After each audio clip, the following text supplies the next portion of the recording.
Well, still missing people. I don't know. My internet's been kind of dodgy like all fucking day. Actually, yeah, because Steam kept on saying like you were continually joining. Yeah. And um, eventually, like, everything just dropped. Like, I lost my connection and everything. So, I guess it was still working for Anne for a second.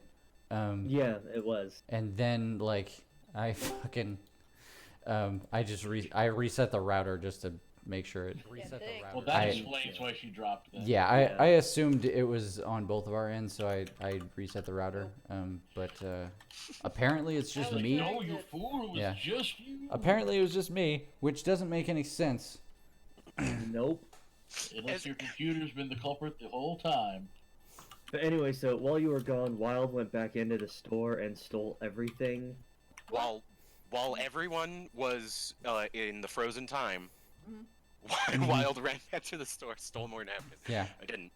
But I did have time to actually write down every single one that I got. A velvet powder blue one. Okay. A wine red giant spider silk one. An obsidian velvet one. And an emerald lame.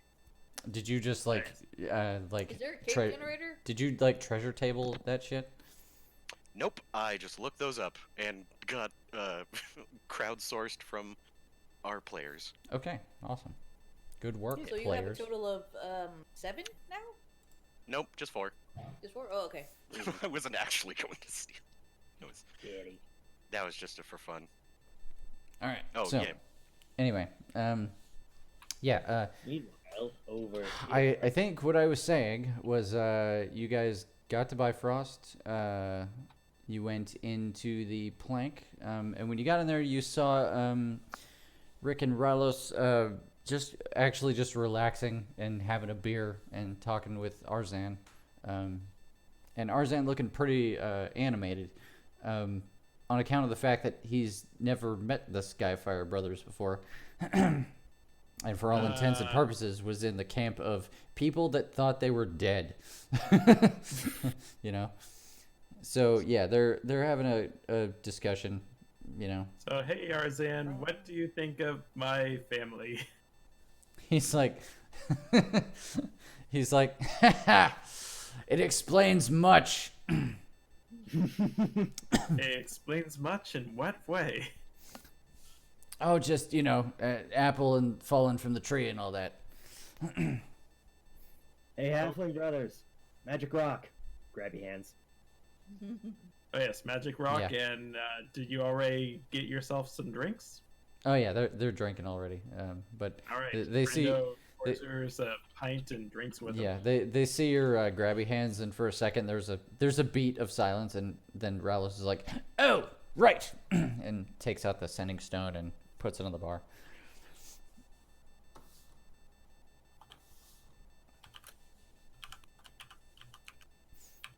Has Jasper been giving them advice?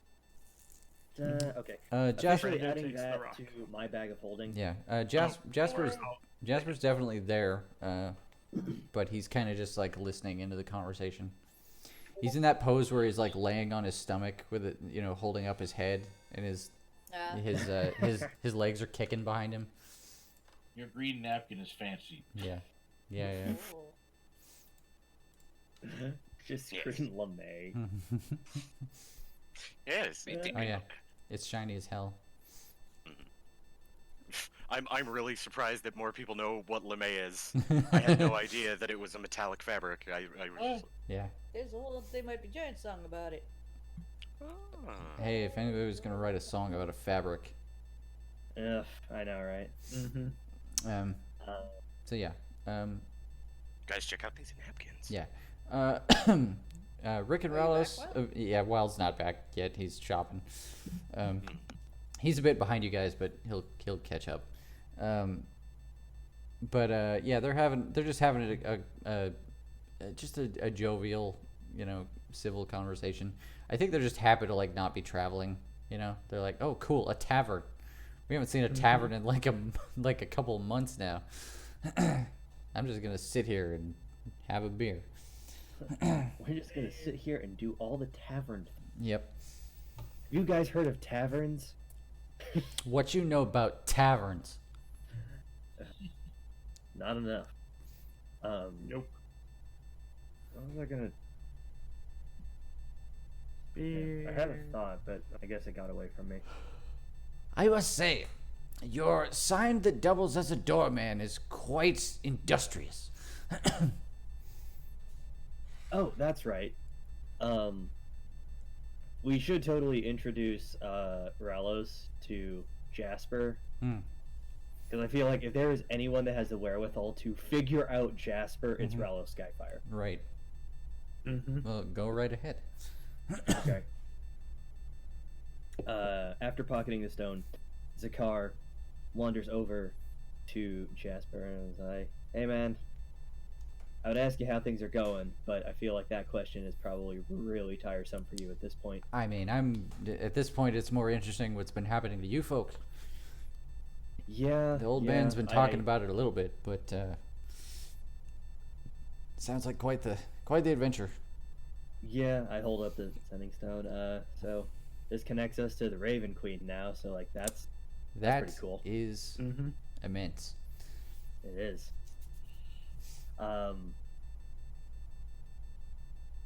Yeah, I think we might want to introduce you to Ralos, and by close association, Rick over there, because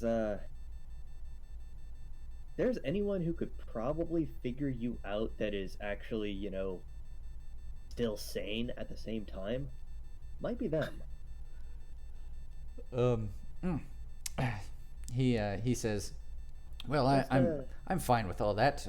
Meeting people is some of the most I can look forward to these days." Yeah, I'm just thinking out loud. Because I mean, like, we did meet like this one crazy wizard in a tower this one time who had like a pet beholder, but there's a lot to unpack there already, and I think that's probably not in anyone's best interest. Right. Mm-hmm. And it's like, hey, Ralos, have you ever met a gnome in a jar? I say. He gets up off his stool and carries his pint, and he's like, "A gnome in a jar, and not like a product, like a real gnome." And he leans over and he like flicks the jar and it wobbles a little bit. And Jasper like holds the sides of it and is like, "Okay, less of that, please, thank you." Careful, he's alive. Yeah. Yeah, this is Jasper. He claims to be pretty well indestructible in this array, and we haven't tested that theory very thoroughly for obvious reasons. But, Like, don't shake the jar violently. But Jasper's like, "Well, I'm in no danger of being harmed, but I mean, consent, you know." Yeah.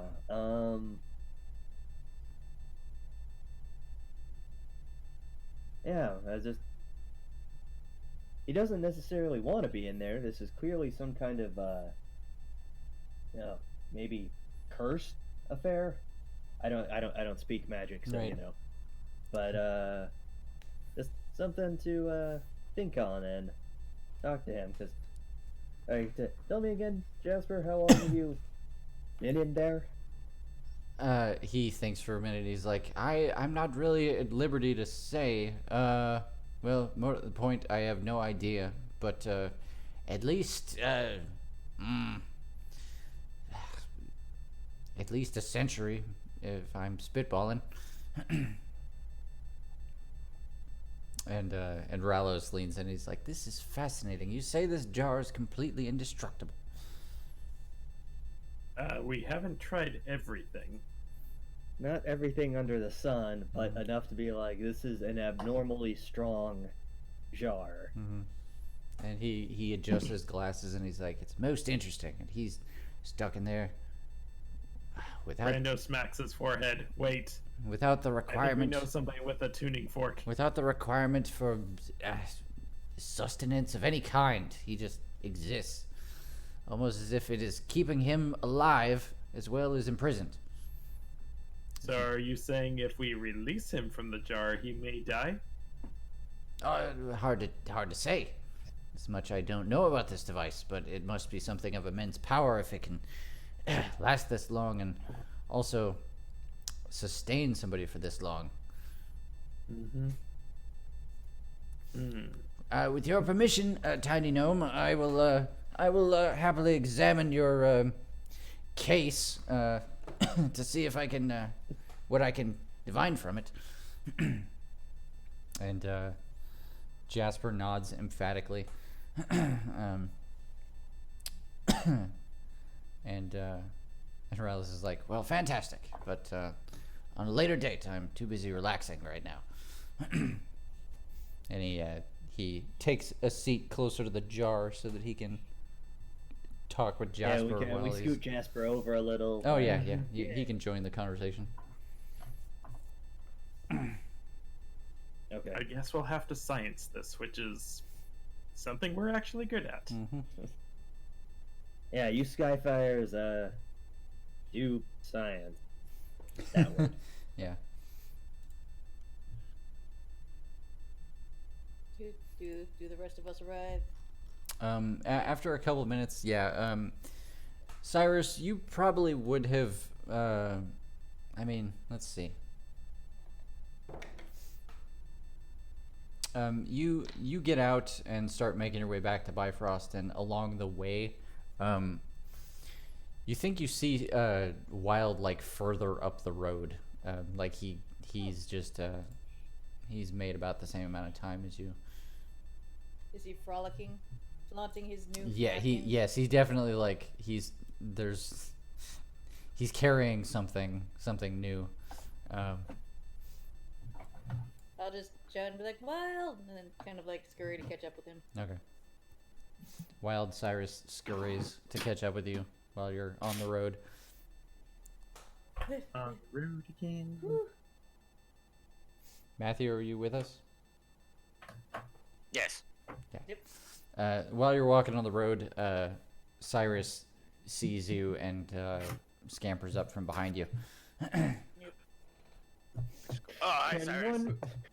Hold on. Can one really scamper in full plate mail? He can. Okay. Somehow, it He's- still clanks though. He's a frog, very strong It's a legs. scamper clank, clank, clank. Yeah, yeah. Okay. I have- Okay. I'm No, very good DM at says jumping. yes. That's all I needed. Oh yeah. You just hear like a constant hopping clank noise Yeah. down the road, just like Yeah. Think. Yeah. Because it's like, like you're thinking Frog from Chrono Trigger. I'm thinking Steiner from FF9. Like it's that kind of yes, game. yeah, exactly. Yeah. Just big boots. Yeah. That posture also. Mm-hmm.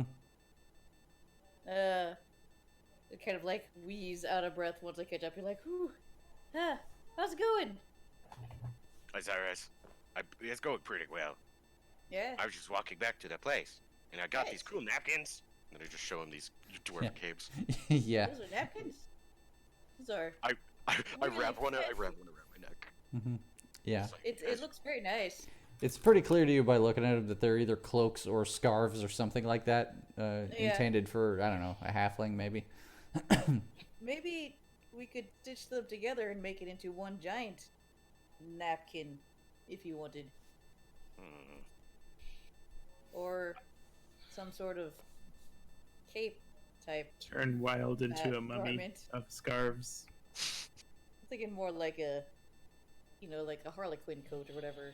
Cyrus, one don't be silly. Don't be Oh, silly. okay. We can't. That would be too big of a napkin. I guess that's true. That is pretty silly of me. You kidder. We'll just keep walking back towards Yeah. town. Yep. You silly goose. Oh, you silly frog. Yeah, you killer. Oh yeah, I bring out the powder blue one, and I'm just like, if you'd like this one though, this one matches your eyes. It matches one of my eyes. It- Well, one of them. Yeah. Yeah. It probably yeah. fits you pretty good too. That's true. Are you giving it to me? Yeah, sure. Yeah. Yay! Take a powder blue velvet dwarf cape, Sweet. It's probably like a little capelet on Cyrus. parenthesis napkin. I mean, it's dwarven sized, and It's a hand scarf. I always It's a- imagined you were kind of small for a medium sized creature. He's 6 feet tall. Never mind. Him big Yeah. dog. But he ties it around his neck like a Boy Scout. handkerchief? Yeah, there you go. Aw. There you go. It probably fit. Adorable. You're probably right. It probably fits like a capelet. Yeah. Okay, Matt, I have a question. Yes. Did you honestly intend with this entire antics of yours to work towards a very specific punchline? I'm No. just being entertained leading up to it. What I- flag? I actually don't, and I'm upset that you do. Really? I totally have no. I just wanted to trinket. I ain't even gonna lie. Do we want to see if it pays out or? I'm not saying anything more. I have the answer that I need, Okay. and we're just gonna go with it. All right. But yeah, Yeah. unless we meet anybody on the road, I'm definitely just gonna walk back into the plank with Cyrus. and Yeah. just be No. like, Yeah. "Hello." The two of you show up shortly after they do. So yeah, you would come into the conversation about this time, seeing everybody at the bar, talking around Jasper and stuff. Just having a rollicking good time. We're here. I just walk in and Yeah. I'm just like, You Wow. you have that moment where like you guys come in the door and you're like, hey, and then like everybody at the Nobody bar turns around and acknowledges. goes, hey, like it's that guy. Hey, Yeah. finger gun. Yep. I just point at the Tarzan, gnome. a drink for them, please. And yes, including the robot. Mhm. Yep. Lemonade, please. Yep.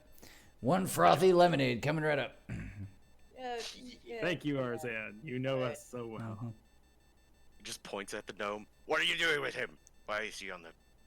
Does he like to be tall? Is that why he is on the counter? He's been on the counter. That's where he normally lives. Yeah. Where'd you think he was? He's the advice gnome. There's like a little sign. Yeah. I'm not gonna lie. I kind of forget to look to the right Right. sometimes. Yeah. I miss. it. Jasper's like, Wild, I've been here.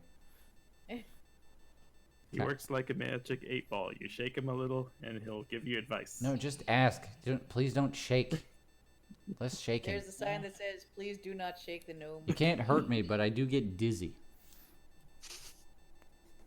I spoke with the members of my temple, and I kind of filled them in on what was going on. How about napkins? And Wild bought napkins. They're really nice napkins too. Velvety. Napkins, you say? And Jasper goes, Well, it'd be a really big napkin for Wild, you. where did you even get those tiny capes? Jasper's I'm like, Jasper's like, I've been in here a while. Is that what passes for napkins nowadays? Only if you're wild. I just look and I just go, it's like, I bought these tiny capes, at a store with my money. Brando's none the wiser on how All of much he your might money? have spent. No, All of the money? no. And then I pull out my Guys coin. forget that Wild can't do math. I pull out my coin purse and I don't open it, but I pull it out and I just say, "See, see," and then I put it back in my pocket. But All enough of the about my money? finances. Let me give you a scarf or a napkin. I hand the obsidian one to Zakar. Mm-hmm. I hand the wine red one to Arcade, and I Thank hand you. the emerald lame one to Brando. Oh. There you go. Aw, thank you, Wild. Yeah. All the money? No, Brando doesn't ask that. But that means you won't have a napkin, Wild. Yeah. You didn't buy one for yourself? Wild counts on his hand, and he's just like, "Crap." Wait, what's the giant spider silk one? Wine red. Oh, that's the wrong right. Okay. Gotcha. But So I've got a cloak of arachnida and a spider silk cloak. capelet. Capelet. Cape. Napkin. napkin. Oh, I take it back. Cyrus Thank is you, 5'5". Wild. He's I not will 6'1". treasure this. He's still tall though. Tall. So he's pretty average human size then. Yeah. Okay. Cyrus is grown and shrinking right next to us. Yep. Sorry. That's right, because Gon was 6 feet. Gon was like giant Yeah. compared to everyone else. Yeah. Gone is. Okay, so Matt, by giving away all the capes, I'm just like, I can't make the joke anymore. Because somehow, eventually, I didn't know how long it was going to take. I was just gonna be like, Wild, quiet, your capes are tiny. Your capes are tiny. Tiny cape. And then when you just, it's like, yeah, but like, no, tiny capes. Tiny capes. No cake. Rank is denoted by cape length. Right. This is true. But no. Now I can tell you that, you son of a bitch.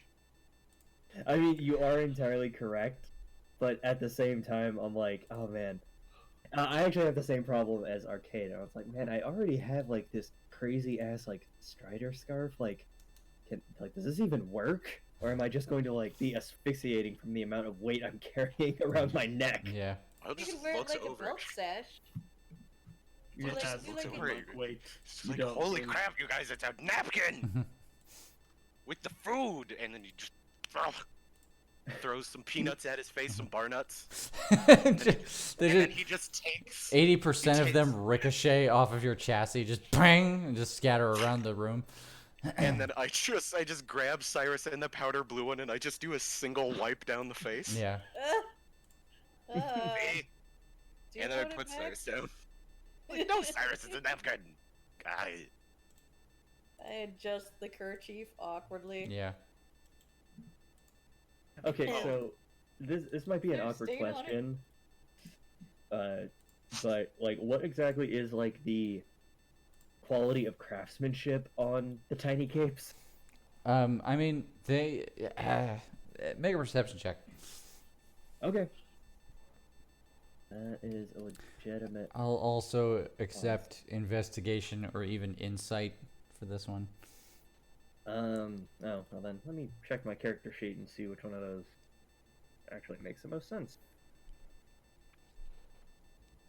No, it's gonna be perception. All right.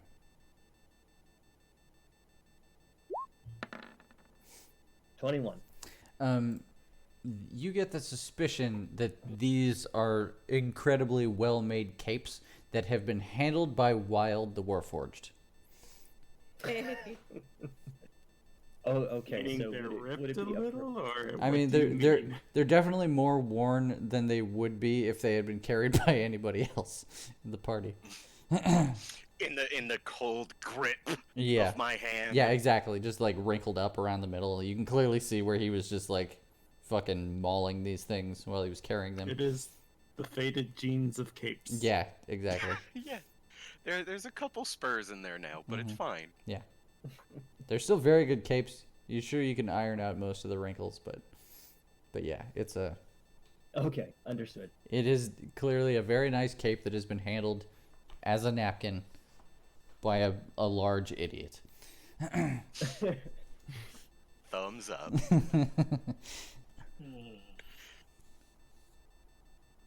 Anywho, Cape Quest. yeah, Cape Quest. I just waved at it. I think I'm gonna go. Maybe say hi to Cinnamon again. He's probably misses everybody. What time is it? As long as you have bacon. What time is it? That's a great question. Is in game or real life? It is actually pretty No, early in in game. it's pretty early in the morning right now. Okay. Cyrus is gonna, if we don't currently have anything going on, go around to find his holy peoples and be like, "Yo, we need a group meeting. Group meeting? Group meeting in an hour over lunch. Brunch. We'll do brunch. All right. Brunch Meet me at days. Flank for brunch." Andre is like, brunch. Immediately starts cooking for he's like, cool. we're gonna have a meeting. Yeah. Yeah.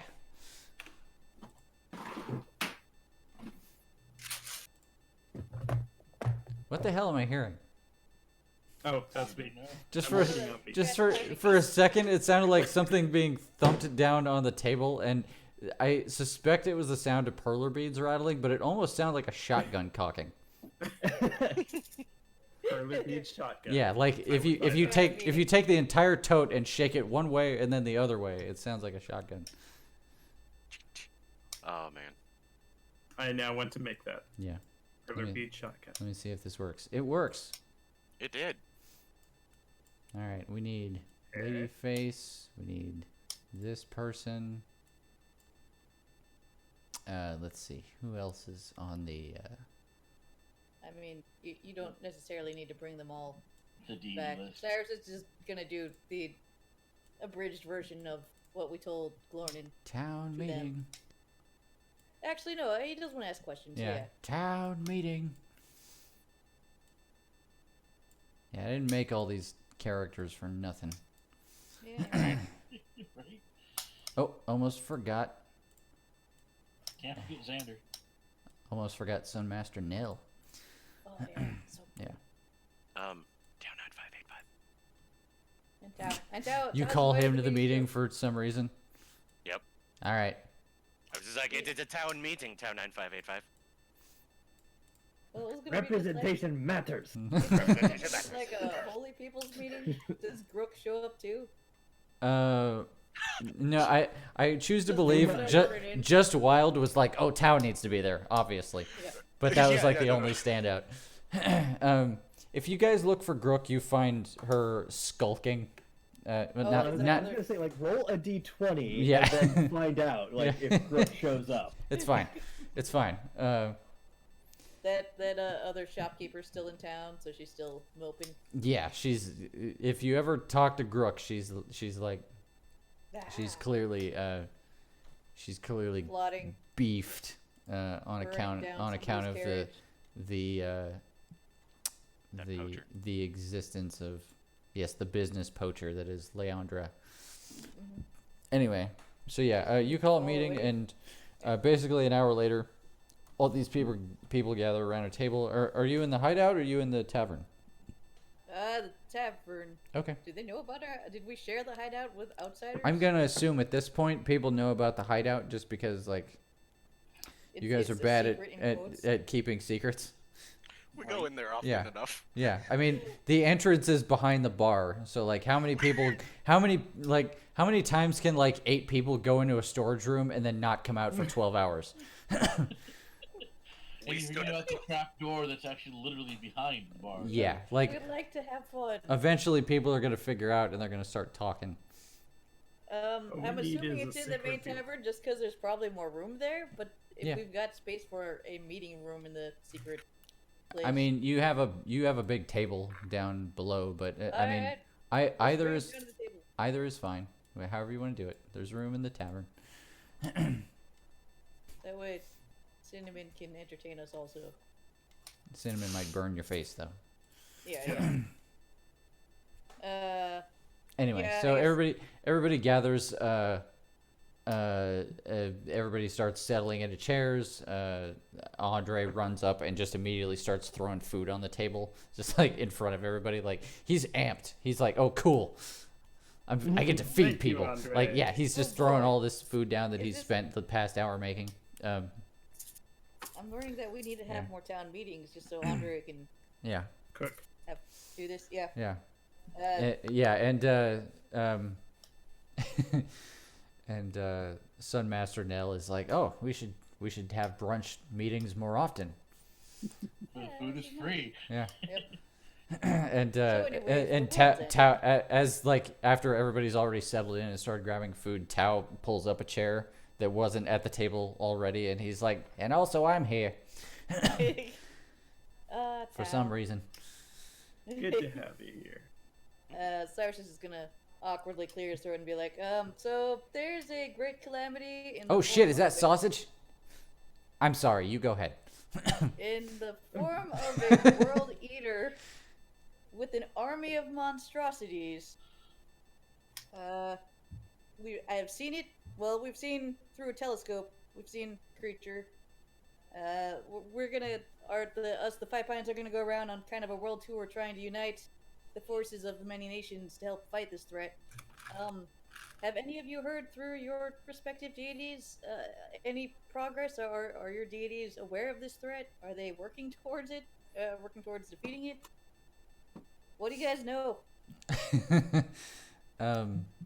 There's a bit of quiet around the table. Eventually,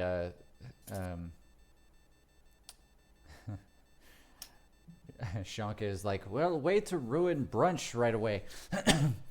Sorry. I think we're heading out after this. So.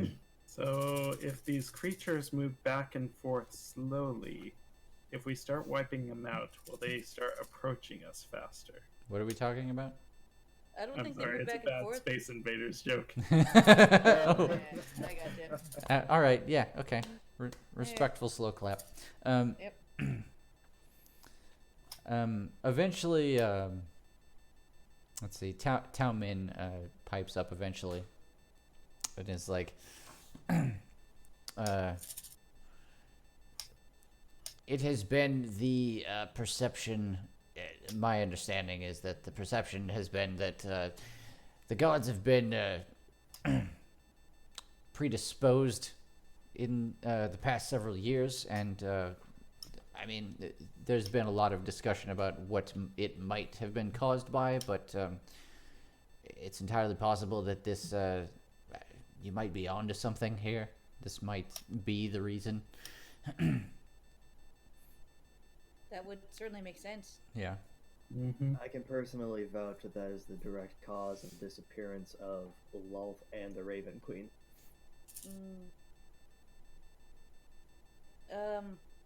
I guess we ask that you confer with your brothers in clergy. Not the right words, but whatever. And pray to your gods. Yeah. Make And sure pray that to your they gods. are aware, and if not, they become aware. The Raven Queen seemed to be mildly distressed that her attempts to reach out to the other deities were either being rebuffed or ignored or simply put aside as being unimportant. And true. quite frankly, I don't care what religion you are. I said it once before, I'll say it as many times as I care to. We all deal with death in the end. No matter True. whom we worship. She lets us through to the other side so we can be with our gods. Our gods need to help her do her job. She is the one who's given us. Oh, sorry. Go ahead. Next time I find a giant temple, I'm going to bring it up to Sutur and Stormmoss myself, but since we have you all as a resource here, we thought you should be made aware, and please do your best to make your gods aware that even if they don't think it's important on their end, we are clearly squarely in the path of this incoming monstrosity, and it is important to us that we continue breathing and existing on a daily basis. Maybe another option could be if your gods are in trouble, we can try to rescue them. I think the gods are just busy.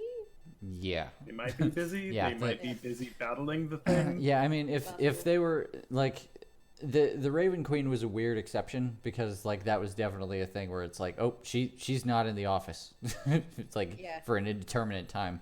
The other gods were at least in communication, but communication has been a little bit choked all around. So like this brings a lot of things into perspective. But after that part of the discussion, like everybody kind of nods and grunts in agreement. And Almer leans forward and is like, us here at the table, we don't have a lot of intercommunication, but I think I speak for everyone here when I say that prayer is a thing that is always happening all day, every day. And they all nod in agreement. And she's like, and I don't suspect that will end anytime soon. We will continue to pray until guidance is afforded to us. And Novus leans forward and is like, is there anything else we should be doing in the meantime? If you can, I mean, should we tell the common people that they should be bracing for a fight? Not yet. Get ready for impact. Perhaps keep it within your sex or whatever, but your orders, but I imagine being connected to your various churches of your various faiths and the optimist adventurers get into needing blessings and curatives and resurrections on occasion, that you interface with fairly powerful individuals, or your other sister churches do. Maybe put out the word through the clerics when they interface with such individuals. Something is coming down, that their strength may be required to fight it. And if those are amenable, that have the power to do so, to stand against such a threat, would be willing to pitch in, that they will be contacted at such time that the fight becomes inevitable. So we need recruits. Yes, just soft recruiting at the moment. The threat is distant, but is coming. And once again, I know it's a bit out of the ordinary, but please pray for the Raven Queen also. Let your deities know that she's also important. That we, the people, still think that, she's important, and that we know about this threat and are concerned. Yeah. Everybody seems to be in quiet agreement. Okay, I'm going to make this a new thing. Every time I raise my glass and toast, it will be a silent prayer to the Raven Queen. Brando raises his glass and takes a drink. Yeah. Xander also takes a drink. Yeah. Awkwardly drinking lemonade. Yeah. Frothing lemonade. Frothy lemonade. And then I'll also tell them, if you guys get any reports of, if any of you get any visions or divine insights from your respective deities, and you feel free to share it with each other, but also share it with us through Arzan, if it's important. And we're not around, yes. Yeah. He's got ways to contact us from long distances. Yeah. Nova speaks up again, and he was like, "How's I know this town is still in its infant stages. Yes. Have we thought about a militia? Because this would be a good opportunity for us to rally folk who are ready for combat, as long as we are going to be putting the feelers out." I mean, we have been trying to raise an army kind of from the start. Yeah. It wouldn't be a bad staging ground. Yeah. Wild whispers this through the door. Would Odinheim be cool with us having our own army? I forget. I've been listening. Yeah. You're invited to this meeting too, Wild. Yeah. You're probably in the next room with Cinnamon. Yeah. You don't have to creep by the door. You're blocking the door. You're huge. Yeah. I'm sorry. I thought this was a holy place. I was just, on the other side. Alright, now you can come in. Tell's from the Mechanium. Uh-huh. That's kind of like... You could call it a higher plane of existence, certainly. Plus, he's also really good at parliamentary procedures and counting. Yeah, out of character, Chris. I forget. Have we talked about... I know that Vilmac was all about building an army, but did we ever clear with Odinheim, or do we need to clear with Odinheim building our own army, or could we actually start recruiting? I mean, so, we declare ourselves allies with Odinheim? Yeah, I mean, you're part of Odinheim's territory, so, you're in charge of this space, even if it is under the, the auspice the literal shadow of yeah. Odinheim. Yeah, so, they've promised you, at the very least, military protection. But having your own guard force, your own militia, that's entirely on you. All right. They give us the freedom to rally our own militia. Yeah, That's yeah, nice. totally. Yeah. Yeah, I'll just be like, if you guys think that's wise, that would probably be a good idea. Start our own holy army. Tao, how good are you with logistics? He finishes chewing his sausage. He's like, in what way? Well, keeping tracks of large volumes of people, purchases, monetary accounts, that kind of thing. He's like, oh, I'm very good with numbers. Counting is a trivial thing for me. If we were able to start our own militia and needed someone to watch the finances and make purchase orders for large volumes of goods and food and weaponry and that sort of thing, could you pitch in on that? Oh yeah, inventorying, accounting. Yeah, that's very much in my wheelhouse. That would be a good utilization of my skill set.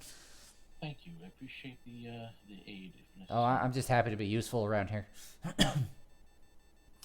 So that might be a thing to do. Maybe forward some of the party's coin to Tao so he can manage finances for any militia we might need to upkeep, because the town is fairly self-sufficient as it is, but it's still small. Bringing in a large volume of people, we're going to need to make purchases of food and sundries and supplies. Perhaps build more barracks of the sort. Yeah, I can definitely I can definitely keep track of the finances, the inventory, any personnel listings. Yeah, I can track all that. I think it's also important to make sure it's clear that this is an independent army and we're not raising a force to be involved in the conflict between the orcs and the dwarves. Then you would want to make it out as a private military company, wouldn't you? I suppose so. Because if it's not branded as a town militia, then it can't be called upon by Odenkind to supplement its own military forces. That's good thinking. Only force.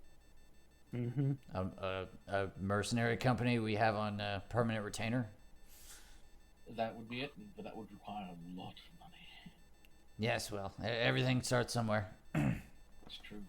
Well, again, make sure the people you recruit understand that, the money is not going to be the priority here. This is a world-saving force. Well, I mean, you have to convince them of that. this is why we're soft recruiting right now. We'll get to that one. We'll get to that. Basically, we're putting out the notice that there may be a call to action, and when there is a call to action, that's when we will be paying people for their time and their trouble. Okay. So until then, we'll need to. They can go on their own our lives. coffers during our adventures and trying to convince the other kingdoms to lend aid and pay attention to this threat. And once we get our coffers large enough, then we can see about helping to fund the smaller individuals that don't have a personal power yet, or maybe beginning to train our militia here as a stopgap before we do a massive recruitment call. And Bravolda chimes in. She says, "And if we're going to be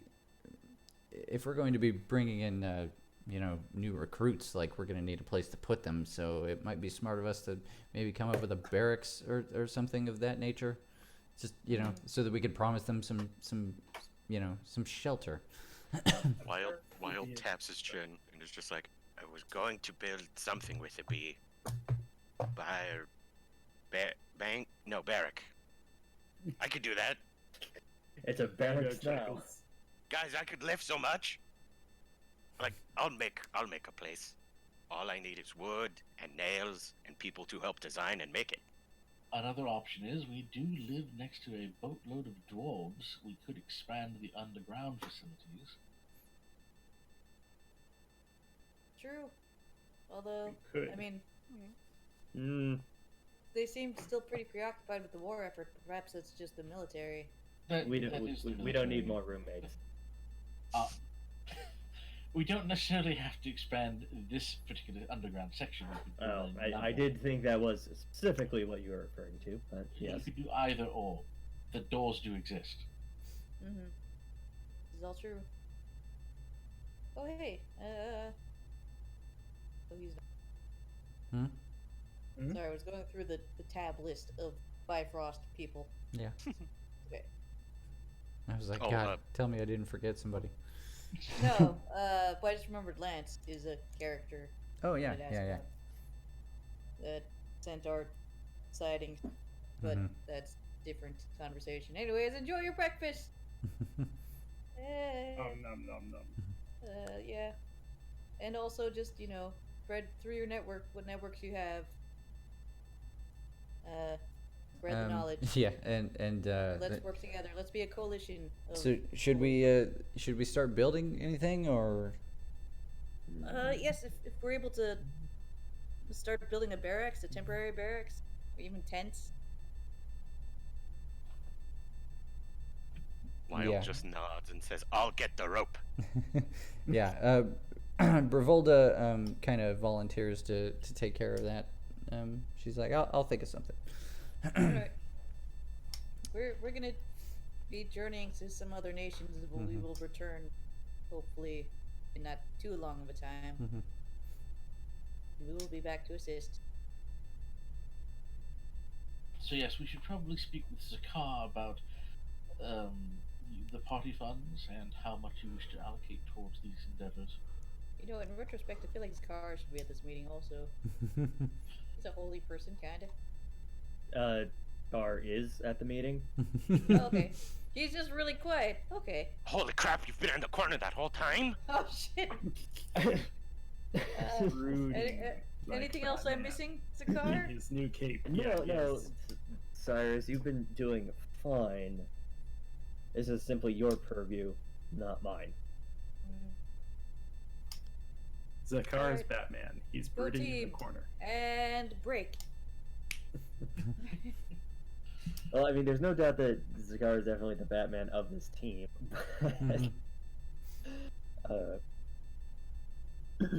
But he doesn't really know anything about religion as a organization. So that's why What do you he's like, mean "Yeah, He's a Right. free spirit. You guys have people you talk to? Yeah. What do you mean? Usually, yes. That's usually involved clergy. That's how clerics work? Question Like, mark? no. Damn it, Matt. Like I said, as an organization, not as a concept.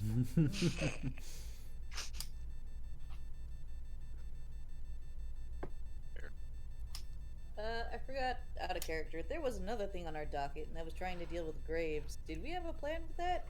Nope. That was Alright. face it when it comes. Okay. Oh, That was well, burn that's that bridge when we come to it and hope to God he's on the other side. Yeah. Yeah, or on the Go for bridge. level 20 the next time we see him. Mhm. Oh yeah, there was also the bird up north. Mm-hmm. And Oh well, that's actually the next thing on our docket. Yeah. no, yeah, it's on the list. It's on the Yep. road. Yeah, no, that's the next place that we're going to go. Talk to the King Coup at Hunter's Vale and see if they'd be like, oh yeah, sure, we like Lady Ravens, we'll help out, sure. Yeah, Hey, also, do you they're happen to have a 'cause- captured prince? and they We may need or to look may into not. that too. They may or may not have a captured prince. So I mean, there's I there's a mean, lot going on here.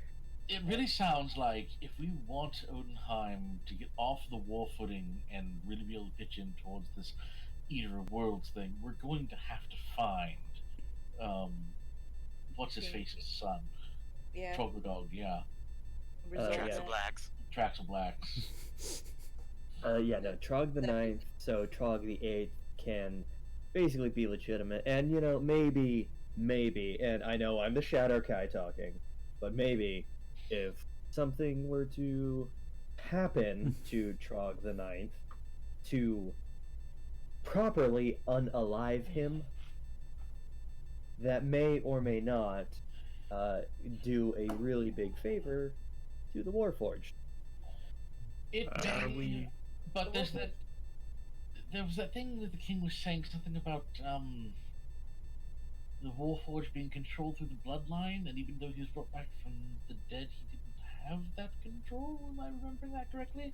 Yes, it you're might be remembering, It you're might be remembering that better correctly. to bring the 9th back to the 8th, still alive, incapacitated perhaps, muted perhaps, but still alive, to see if they can find some method to transfer that control back to the 8th. If he's I- alive, if Once he's we- alive after we alive, find we him, can maybe. find him. course. I say Being that he's still alive in the first place, if we find him alive, we should return him alive so that they can hopefully find some way to transfer that right of control back to the proper monarch. And afterwards, I'm quite sure that the Eighth would more than happily do a public execution to quell the fury of the dwarves. I'm sure that he would, but I don't think that the orcs should be controlling the Warforged, period. I think we have the opportunity to completely emancipate the Warforged from this entire nonsense. Is there another heir in the bloodline that control might get past you? None so direct as Trog the Ninth. I say we find him, and it's the time of season to make his heart grow 3 sizes and explode. We have to find him before anything else, regardless of any conflicting ideas we might hold on the subject of what happens to him. But that still takes us to Hunter Vale, which still takes us to the Ketku. This is true. So, shopping for trail rations? Ah, yeah. Loading up. Ration. At this and point, Well, I think at this point you guys could just source that directly from the tavern. I'm pretty sure we can. Yeah. how are we expecting to travel there? By what? foot. Hey, Well, I prayed I to own the a horse. Don't you have a horse and cart out back? I was gonna say I learned a new spell. Let me rephrase. Overland Okay. is how we intend to travel. After the meeting, Cyrus is gonna go pray for like 10 minutes, summon a cool spectral horse. Okay. It's a cool spectral horse. Look, I've never done this spell before. Is it? It's a Read about ritual. it. No, it's a 10 minutes to cast though. It's Oh, by the okay. steed. Wow. Okay. It doesn't count as a ritual. I feel like it should, but I think by default it costs 10 minutes. Find. That's Well, yeah, but it's a ritual. So Does it yeah. have the ritual tag?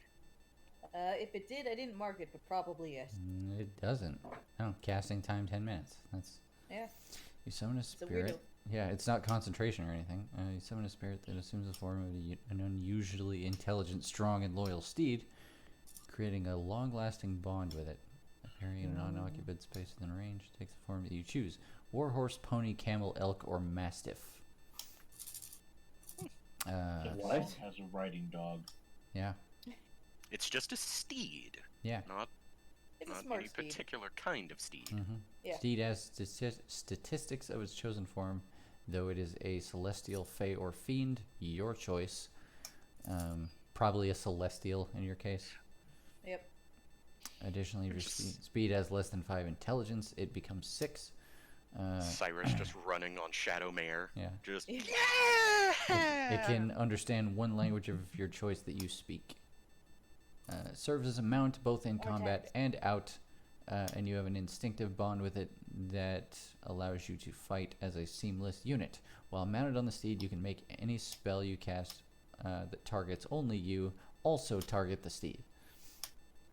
When the steed drops 0 hit points, it disappears, leaving behind no physical form. You can also dismiss it at any time as an action, causing it to disappear. In either case, casting the spell again summons the same steed, restored to its hit point maximum. And while it is within a mile of you, you can communicate with it telepathically. You can't have more than one bonded steed. It's a long spell. Yeah, as an action, you can release it from bonds at any time. Okay, so it's meant to be cast as a semi-permanent creation. Yeah. But we're constantly It's- traveling by airship. Yeah, I mean, recently, so this is just recently. like find familiar. It's like Yeah, it's it summons your familiar until your familiar dies. Yep. Basically. So okay. Yep. Yeah, you sit down. You have a little prayer. And I mean, what's your horse look like? It's a Unicorn. shiny. I don't think I I can mean, summon a unicorn. let I think me- it has to be let- like a regular house. Let me rephrase. What is your steed? I'm gonna say it's a warhorse, so that I can be strong enough to support a lot of weight. Okay. Like a big Percheron type thing. A what? A big draft horse with fluffy feet you know, like the Budweiser stallions, Right. like a Clydesdale, but it's a different kind of big horse like that. Mm-hmm. But it's like dappled silver gray, and it has like a gray silver mane, because Mm-hmm. you know Platinum Dragon. Mm. It's not white; it's gray, silver. A silvery warhorse. Here, I bet I could find I a like silver portrait. Yeah, I'm looking for art and I'm not finding any right now. Look at the Budweiser commercials. No, those are No, it was stumpy. Too stumpy. Uh, bad. Seriously, just look up gray. Hang on, I'll just find one. Was Cyrus, well, you go ahead and do that. I just really wish Yeah. you would have said just like, I summoned Brooklyn Supreme. What is Brooklyn Supreme? Everyone do yourselves a favor and look up Brooklyn Supreme the horse. He's the biggest horse that's ever. Oh, that guy? Yeah. Is he the new champion? No. He should be. That should be an old Oh, picture. he's a classic Oh one. my Yeah. God. But that's Yeah. that's. I think that's a Percheron. Yeah, It's a big draft horse. That's Brooklyn Supreme. Link? He earned the name. Holy shit. Yep. Right? What a unit. Wowza. Yeah, what an absolute unit. Yeah, like there's a guy standing next to it and the torso is taller than the man. Yep. Yeah. Damn. Like there's no way to get on him. Mm-hmm. You need a step ladder to You reach do, the and stirrups. It's so great. This Brooklyn Supreme is fucking thick as shit. Mm-hmm. He was almost 2 tons. God damn. He was 3,200 pounds. That kind of coloring. Brooklyn Supreme, world's biggest horse, likes to teach youngsters by stealing goodies. he ate other people's shit. That's The great. world's biggest horse, 10 feet 2 inches around the body and standing at 19 and a half hands high, is a sissy when it comes to candy and ice cream. His name is Brooklyn Supreme, and he hasn't disappointed anyone yet. He's living up to his reputation. Brooklyn Supreme may be 3,200 pounds of solid, magnificent horse flesh, sinew and brawn, but Brooklyn Supreme is a surprisingly gentle fellow whose greatest delight is stealing ice cream cones and goodies from unsuspecting little boys and girls. Yeah. Yes, sir, he just loves sweets, his exhibitor, Ralph Miss M. Fogelman, explains. You watch and see what happens when that kid comes in with the candied apple on a stick. Sure enough, a youngster stood entranced below the towering head and shoulders above him. His candied apple was momentarily forgotten. Brooklyn Supreme calmly reached down, picked it out of his hand, and in a twinkling had separated sweet from stick and stood there smacking his lips. I think Big Jake is Nice. the So we need to current find. I like that. champion, but he's not as cool looking. I like that Brooklyn Supreme was just stealing candy from children. Just like, who's gonna argue? Like taking candy from a baby. Yep. You can't stop me. Mm-hmm. I will be doing this. Thank you. Thank you. We need to find his corpse, and they're cloning horses now, so we need to clone Brooklyn Supreme. Like, he looks like I he was an fucking olden. wish. This one is the current living tallest horse. His name is Big Jake. Big Jake, next to Thumbelina, the smallest horse in the world. Did you say Big Jape for a minute? I Yep. did on accident, and that's Fuck. the correct name for a horse. That's great. He's a big jape. Big Jape. Yep. I want to make it. I just want to have a racing horse just to name it Big Jape. Big Jake. Yeah. It's not, he's not a very good horse. This is reminding me of an episode of South Park. Mm-hmm. Anyways, that's my horse. Cool. That's your I'm horse. I dig that horse. His name is Valiant. Valiant. Yep. Valiant. Where did you post this? Because I did. Oh, it's in general. I opened it behind the screen and I was like, that is not your horse, Anne. Yes, shoot. I mean, it said the steed could be up the DM's discretion. That's why I asked you, like, what is your steed? Because if you don't want it to be a horse, it doesn't have to be. I'm cool doing a horse. All right. It'll be easier to find stats for a war horse than it will be for a dire sheep. I mean, I could make it up. Yeah. Here's the question: like, what's an appropriate steed for Cyrus?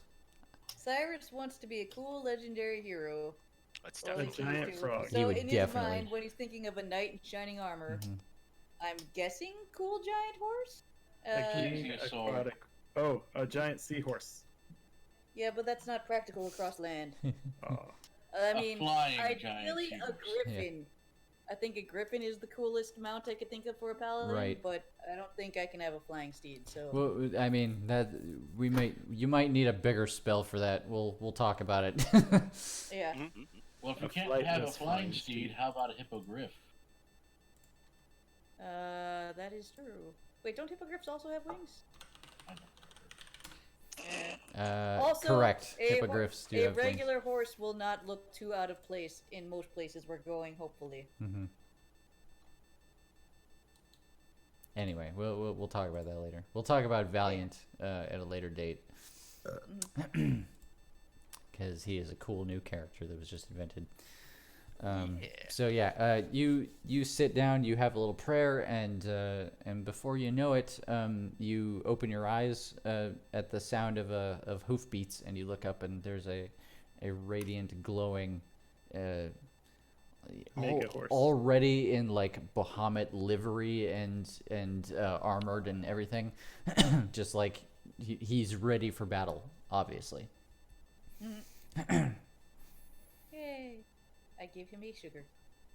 You give him a what? A sugar cube. Oh, okay, cool. Actually, I don't probably don't have. So I give him. I look around. I see an apple. I give him the apple. Yeah. And he eats it greedily. Yay! Mm-hmm. I have a friend. Yep. Wild just stretches and he just says, "Well, I guess I'm gonna like run." Mm-hmm. just because. We could get more horses. Just because like Wild is a child and he has to get wanna let jog? energy He out. has to He's just run like I wild. just gotta run right now. Are we taking a cart, or are we just all riding free? I mean, Well, so far think two of you have a horse.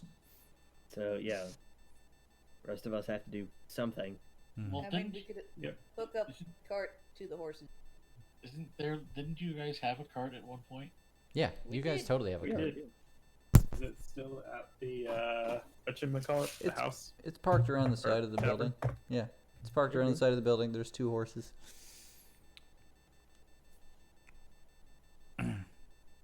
And Well, let I'll us hop in the back all of the upon cart. that. Wild gets in the back of the cart. It creaks in protest. As it should. Do I have to build this thing stronger? Yeah. I mean, you think it'll hold, and if it doesn't, you can fix it in transit.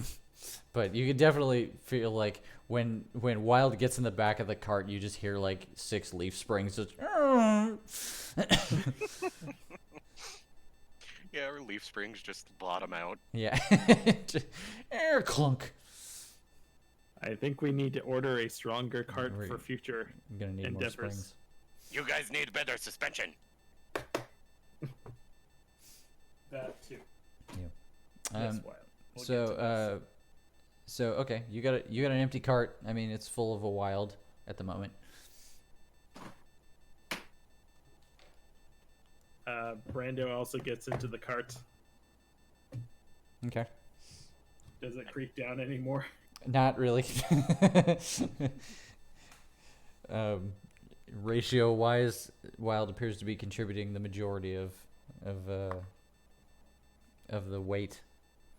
Looking at the cart, should the cart even Attempt to what? Is this shit gonna break with another 160 pounds? Oh no, My it's gonna be fine. Okay.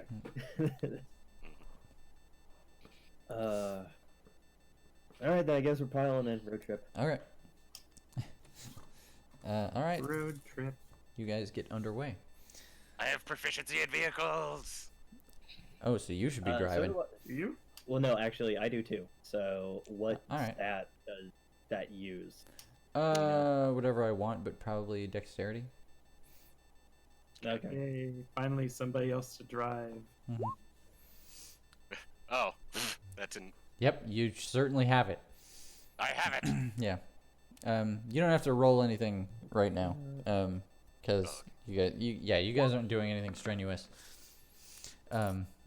Also, whatever it is that you did, you didn't. Pony, go. Yeah. Pony, go.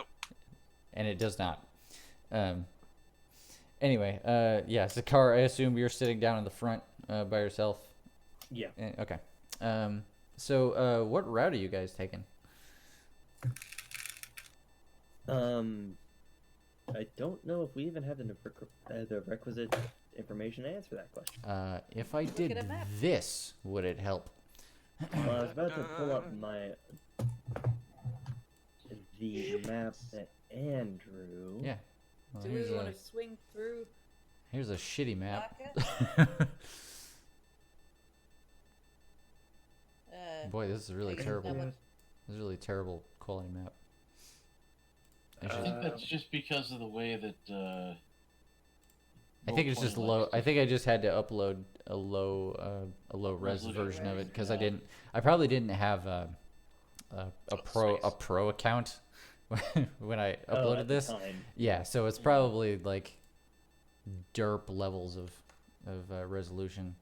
Do you guys want to link to the other map or no? Oh, I've got a copy in my Google. Yeah, Okay. I'm gonna go ahead Likewise. and I'm gonna see if I can drag that into the window. Okay, but Well, we're like, talking about the subject, I mean, obviously we have to get over a river pretty immediately, Over the river and through the hoods to Hunter's Vale to go. and then we'll have to cross water again at some point. But other than that, it seems like we can move in a pretty just northwestern direction. Where is Could we?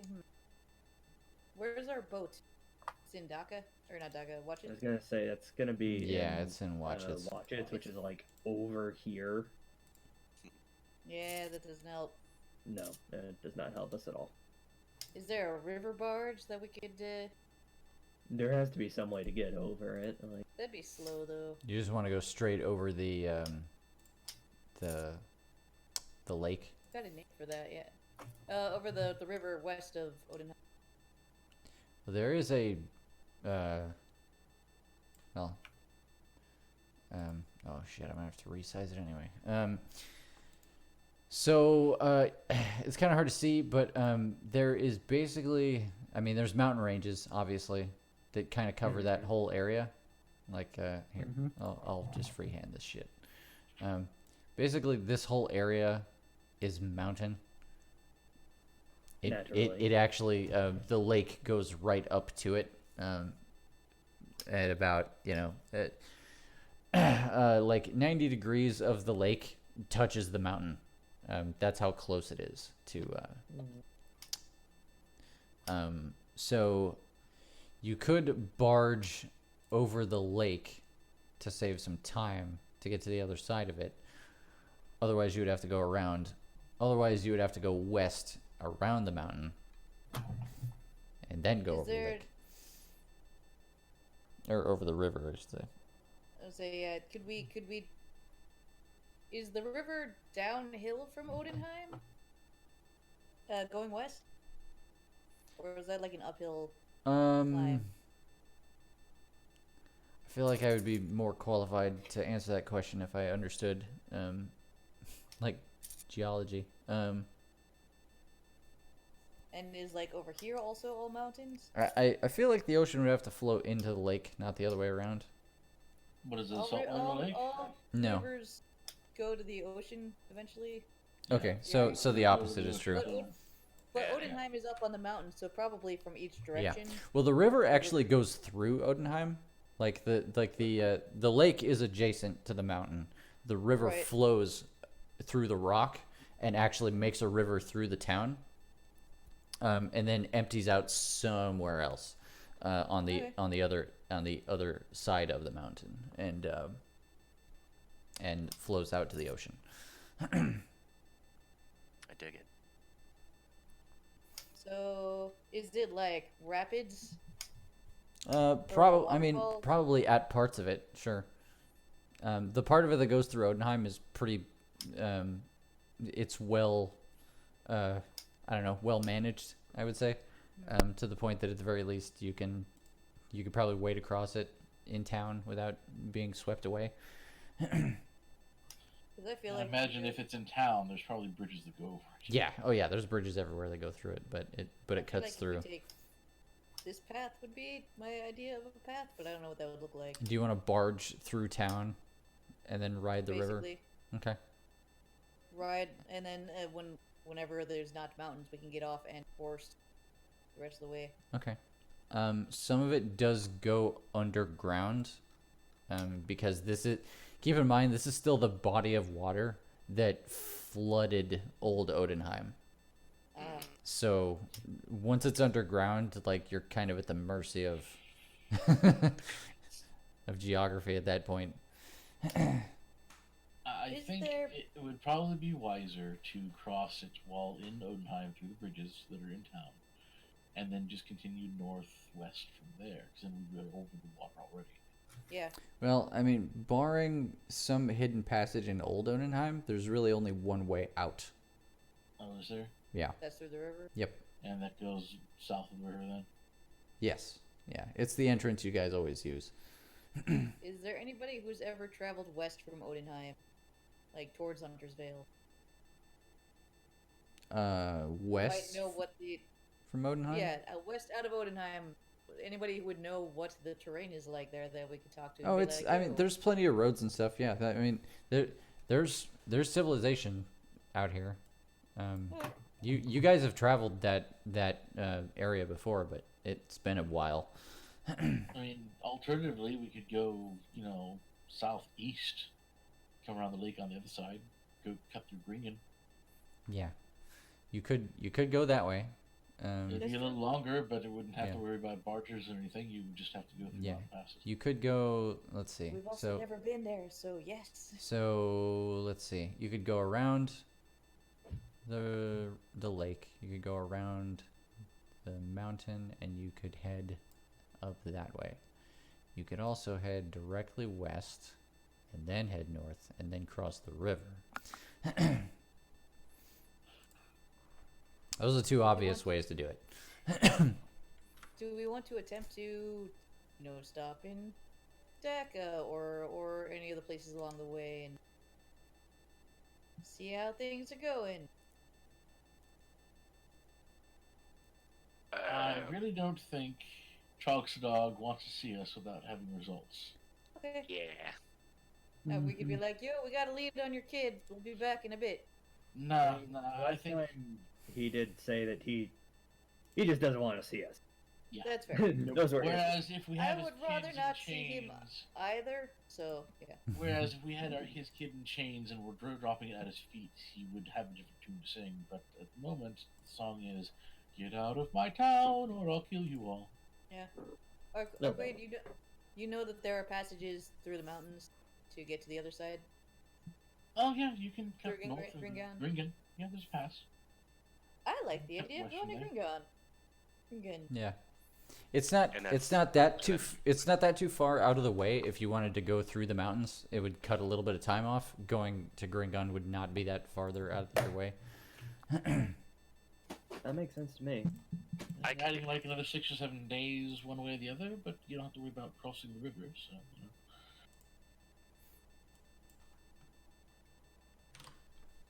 Sounds good to Done. me. Okay, mountain passes, go. The mountain.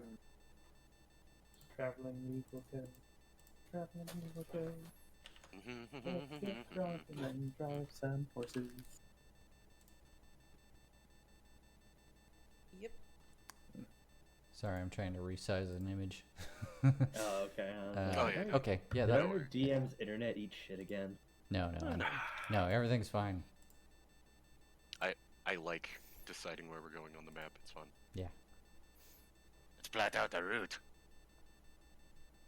Also, guys, whenever we need to know about the land ahead, I got it. No worries. Now I'm uploading. 3 miles at a time. Now I'm uploading a file, which is a great idea. It'll just take a second to Yeah. upload. if there's anything I've learned from trying to play D&D today, it's that my internet connection is rock solid. So quick aside, just to group. Since we are dealing with a new schedule, what is our end time? I guess That's a great question. I assume it's gonna be whenever Todd needs to take his medication to go to bed. Yeah. Well, I'll still be good for maybe half an hour afterwards. Okay. But At least half an hour afterwards. When are you planning on taking your pills? In about 19 minutes. Okay. So at 5 o'clock? All right. okay. So we got a little bit of time. Mm-hmm. I can take it. Understood. I was just about to say, it was just like, I don't know, I think 5 o'clock's a good, like, 3-hour sesh. Mm-hmm. I mean, I wasn't gonna say a time, but I was like, oh, hey, we have been here for more than a minute. Yeah. Like, Mm-hmm. Have a good time. Let's go all the way to 12 o'clock. Midnight. well, I mean, that's the thing. It's like, I mean, on paper we could. Yeah. Probably don't want to do that. I would die at work tomorrow. Beautiful. Hey. See, now there, yeah. Ooh. Hang on. Oh, Something. that's a nice map. Something. Yeah, that looked good. Yeah. Something's weird about the shape. It's actually a different shape than the original. Let's see. Is it? It looks pretty 1-to-1 to me. Well, That's because it's trying to conform to the dimensions of the old map. it's not though. Look at the lower right corner of this map. The original map's taller. The new map is. Okay. Yeah, it's I mean, Doesn't quite fit. weirdness, but not it's not a big deal. It's fine. Yeah. But now we can it's actually still close. now we can actually see what we're doing. So yeah. I know what I used to do when I was importing large files like that is I would go into the properties of the player page and I would set it to be the same size as the image I was dragging in. Mhm. And that tended to get rid of a lot Yeah. of wonkiness. All right. So just to review, we are going. Wait, which direction are we going? Yeah. Gringen. Got it. Okay. Just like that. Nice. Yeah, you guys, yeah. And Arcade actually knows the way to Gringon, so she can guide you through the mountain pass. Treacherous as it is this time of year, she knows the way. Alrighty. Boo. So it's adjusting for. Huh? Yeah, okay. Lips. I'm adjusting my player view. Lips. Alright, so. You guys start traveling. It goes on for. Honestly, it probably goes for a couple weeks. You guys go around the lake, which is a trip you've done before. You head north. You do not peel off eastward to go to Watchets, which is different. Not the usual route you take. You eventually make your way toward the mountains. You start winding your way through there. I am going to ask for a survival check going through the mountains, but I think Arcade can make it with advantage for everybody. Because her place. Yeah. Okay. The Boulders and boulders. you definitely know the area, but it's like the middle of January now, so okay, yeah, that'll work. No, it's fine. Just Arcade needs to do it. Aw. That's still a really great Mhm, 18. Yeah. But yeah. Yeah. The net So 20. yeah, so you guys actually like you can see where like making this trip That was might voice out. be awful, but Arcade knows some tricks and to avoid most of the treacherous parts of mountaineering. And just remember, if you hear a woman's voice calling your name at night, throw salt out of your tent flap and tell it to fuck off. The Resculsa are bad this time of year. Yeah. They just are. This is a I mean, you say fascinating that, but like the last Great. time we encountered a person who had that problem, he led us to the Raven Queen. So, These are things that would lead you to your demise. I mean, I technically, the thought- Raven Queen does that too, so let's not judge. We did think the patron was an evil entity before we figured out who it was. Yes, but these are a skull, sir. You don't want to fuck with them. What do they look like? Usually pale, white-fleshed females, long, stringy, unwashed hair, stink like corpses. They're a nasty flavor of the. Are they undead? I really can't call them undead. They're definitely living, but they're some kind of crossover spirit thing. Yeah. They died of steel like anything else, but they're unpleasant. nasty. They're nasty. Like I said, throw salt out your tit flap and tell it to fuck off. Do we have I salt? offer to take first watch for the spooky ghost ladies. I will teach them. I'm made of steel. They can't even touch Cyrus me. Want to meet a spooky ghost lady.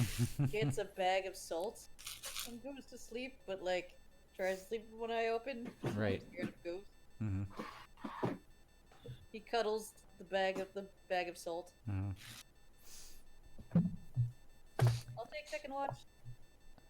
When Wild is due to give up his watch, he doesn't, and he just makes sure everyone just sleeps through all the alarms. Yeah, I mean, you don't. Only Wild will watch. Yeah, I mean, that's the nice thing about being a Warforged is like even when you're sleeping, you're not sleeping, so you can just watch for free basically. Well, Sentry we mode. have salt. Yep. I think it might actually be called Sentry Mode. Like, check my work. It's called Sentry's Rest. Sentry's Rest. That's it.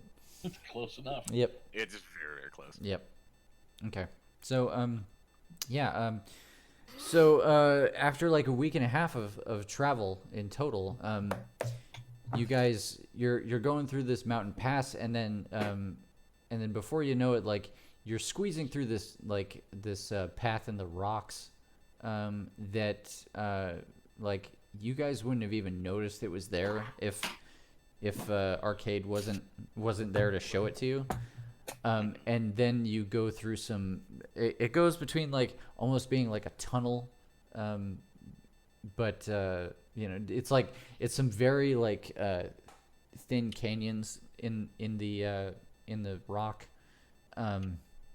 that occasionally has like overpasses and things like that. It's just like incredibly cramped area to be traveling through. But after traveling through it for like half an hour, you go through what appears to be a big man-made gateway, and there's a sprawling town on the other side of it, just like dug into like a box canyon sort of scenario. And it kind of takes you aback. You're like, holy shit, there's a whole like civilization back here. Like, does Odenheim know about this? Like, it's that kind of shit. Yeah. People live here? Mm-hmm. Yes, welcome to my home. Welcome to Gingran. Yeah, this is the town of Gringun, which you've only heard about. And immediately, like, the exoticness of this place is open to you. It's like you see a lot of Goliaths. You see like there's a couple of centaurs talking to each other nearby, like a minotaur, at the front of a tavern, being like playing like a bouncer. Like there's a different vibe here. Do we see our old friends, the lesbian centaurs? Not right this second. Don't tell me they're actually from here. Centaurs are popular around here. No, I mean the lesbian centaurs from the Doom Pit. Yeah. Oh yeah, it's definitely a possibility. They could be here. This is not like well, there's no central like centaur, civilization, but there is a large concentration of them in Gringun, so there's a very good chance that they're from here at least. That's funny. I like it. So exploring. Yeah. Oh boy. Yeah. And if it isn't clear at this point, like you guys are up at a high enough altitude that there's an awful lot of snow coming down. Like it's pretty frigid, but there's a charm to this mountain town, despite the frigid temperatures. I look over at Arcade and I'm just like, Arcade, so should we like maybe talk to the leader here and tell them all the stuff that we've been telling everybody else as well? I was just considering doing that. Yes, I think it might be a wise move. We're rather a eclectic bunch here, but there is power to be found in the nooks and crannies. They may be convinced to lend aid when the time comes. Oh, yeah, okay. If you need if they have any like lifting puzzles or strength-based, Or a larger cart. or a bigger cart. Well, no, I was meaning like tests. I'll do them. Is there a cloak shop around here anywhere? Yes, actually. You just got a cape. It's tied around his neck. It's like a kerchief. A scarf. It's a Boy Scout scarf. Mm-hmm. Gently used. Like a little weeblo. Yeah. I'm quite certain we can find you something. Yes. What shop would be good? Yes, come follow me. You'll probably need something as well, Luor and Hazuka. Do you? Car is too stoic. He doesn't Car? feel the cold. He's Let's already see why- frozen to death. Cold is like death. What's that? I wasn't listening. I was saying that you might need a thicker coat. I mean, Oh. that's covered, but you're not. See, okay, because of the origins of this campaign in 4th edition, where Shatterkai had resistance to cold, I always realized, oh, right, cold is a thing I have to be concerned about because reasons. I mean, I don't. Resistant to cold, but, you know, Yeah, exactly. guys, yeah, maybe yeah. not so much. How many game systems have we played? Like 13? Several. Anyway. 3. Yeah, well, but yeah, Zakar will go, well, hold on. You know what, let me check inventory, because he might... no notes about cold weather clothing. So yeah, he'll go shopping more than not at all. I kind of assumed that at this point you may have you may already have. I mean, it's been a couple of winters, and you guys have been to cold areas before. Well, yeah, by all So we intents and probably have purposes, that we gear. should just own cold weather clothing, you know, because that's a thing that people own. Sure. But did any of us have the good sense to write that down ever? No. Brando's wearing the coat from Gone. Mm-hmm. And Which it, I might give to her Good job, Brando. it's very One of us. it's very warm, too. I'm trying to think of the last time Cyrus went somewhere super cold.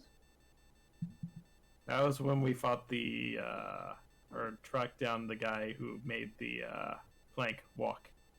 No, it would have been the Scoria No? games, and you could even Scoria argue. games. Oh, yeah, Escoria game. Like, honestly, it's more like, you mean last week when we Oh, flew, that's you true, know, that's right. up north to the Raven Queen? That's fair. All right, like so Cyrus halfway. probably has a winter coat. So I Kevin, just figured you guys were just hunkering down in the hold until the fight was happening, and then you're like, oh fuck it, gotta get out in the cold and fight things. Damn it! Yep. Right? Curse you, wind chill. Curse you, sea spray. Kevin, do you I like mean, Gunn's I old kind of coat? assumed that too. Oh, see, arcade is like there's a thing about Goliath where we are almost completely resistant to cold. Oh, okay. We're acclimated to high altitude, including elevations above 20,000 feet. They're also naturally adapted to cold climates. So, I mean, if it was like super below freezing or something, I might feel it. On the other hand, Cyrus Otherwise, is a it's like I live in Oregon. This is shorts and sandals weather for me. You know? Yeah. The coat. I think I'm gonna kind of frog march the frog and Zakar over to the ex fuzzy Fluffy. critters shop. Mm-hmm. Yeah, Nice. pretty much.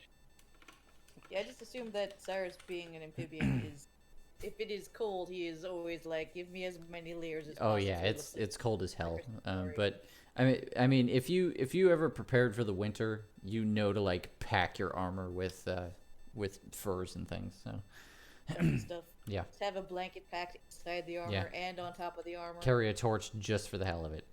Yep. I need armor cozies.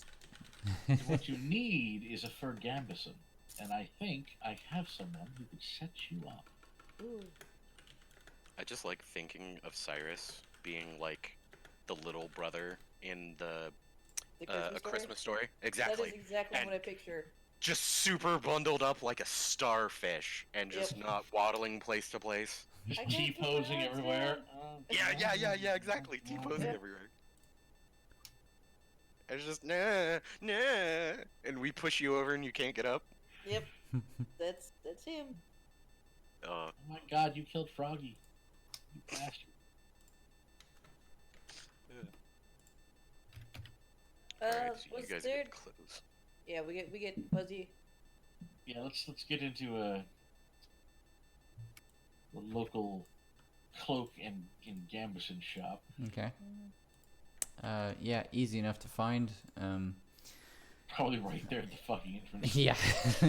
Yeah, you find you have no trouble finding a person who's like a It just, the store's name was just Burst. yeah. Yeah. There's a guy selling all kinds of nice furs and things, and a large Goliath man, who when he sees you guys approach his little shop, he's like, "It looks like you guys need some help. Come on in." Thank you. We do need help. You're waving the half-naked people in. Get in. Yeah, get in here before you die. Help. One's clinging to their cloaks, being like, "We should have Don't- thought of this before we Don't went to die on the bar." front step. Yep. Cool. I wish to purchase your yeah. warmest, fluffiest armor, gambeson thing. Okay. Yeah, he sets you up. It's I mean, it's fine. This is like fuck, I don't know. Dear Fern. Yeah, I don't even know what to charge for like a single fur. Let's just say like a silver. Okay. I pay silver. Yeah. Yep. He sets And you I up pay, with like, a yeah, and fluffy stuff. he helps you like get it situated under your armor and so forth. Okay. Make sure that making sure that you get something that fits with the rest of your Gear. yeah. Cool. Do they also have fluffy horse blankets? I'm gonna go out on a limb and say your horse is in no danger of freezing to death due to its celestial nature. Yeah, alright. But for I the grab other it from horses, the shotgun yeah. and I just drop it on Cyrus' head. Ah! Yeah, let's Thank you. get some horse blankets Yeah. Alright. for Yeah. their horses. Oh yeah. I go outside and I thank him. I pay him, I I'll put on say all the I'll stuff. say for like 1 gold piece you could set up the lot of you for the winter and your horses and everything. Excellent. All right, Cool. good. Was there anywhere you wanted to? Did you want to stop in and talk to anyone while we were here, Craig? My parents probably aren't in. They tend to move around as almost as freely as I do, but the leading council of druidic elders would be a good stop. Okay. They would probably, if they don't know about this threat already, they should be made aware of it. I mean, we've got 4 schools of monster slayers in this town for a reason, right? Right. Is this where you would? Did you want to speak with your holy people? Is that them? Oh no, the temple would be another thing entirely. What the hell is this? Is this Sorry, a picture this of Is this a picture of Wild being like the 2 Spider-Mans pose? Yeah. Because the moment that Cyrus comes out with all of his furs and his armor, he's just gonna point. He's just like, "They're coming." Yeah, and then he just gives a thumbs up. Cyrus awkwardly thumbs up in Yeah. his outfit that he can't move in. God, I want to see that fan art so bad. Just like the 2 Spider-Mans, but it's Wild and Cyrus pointing at each other. Yeah. Just in a bunch of snow. Yeah, covered in fur and armor. Oh, Oh my God. print screen saving. Yeah.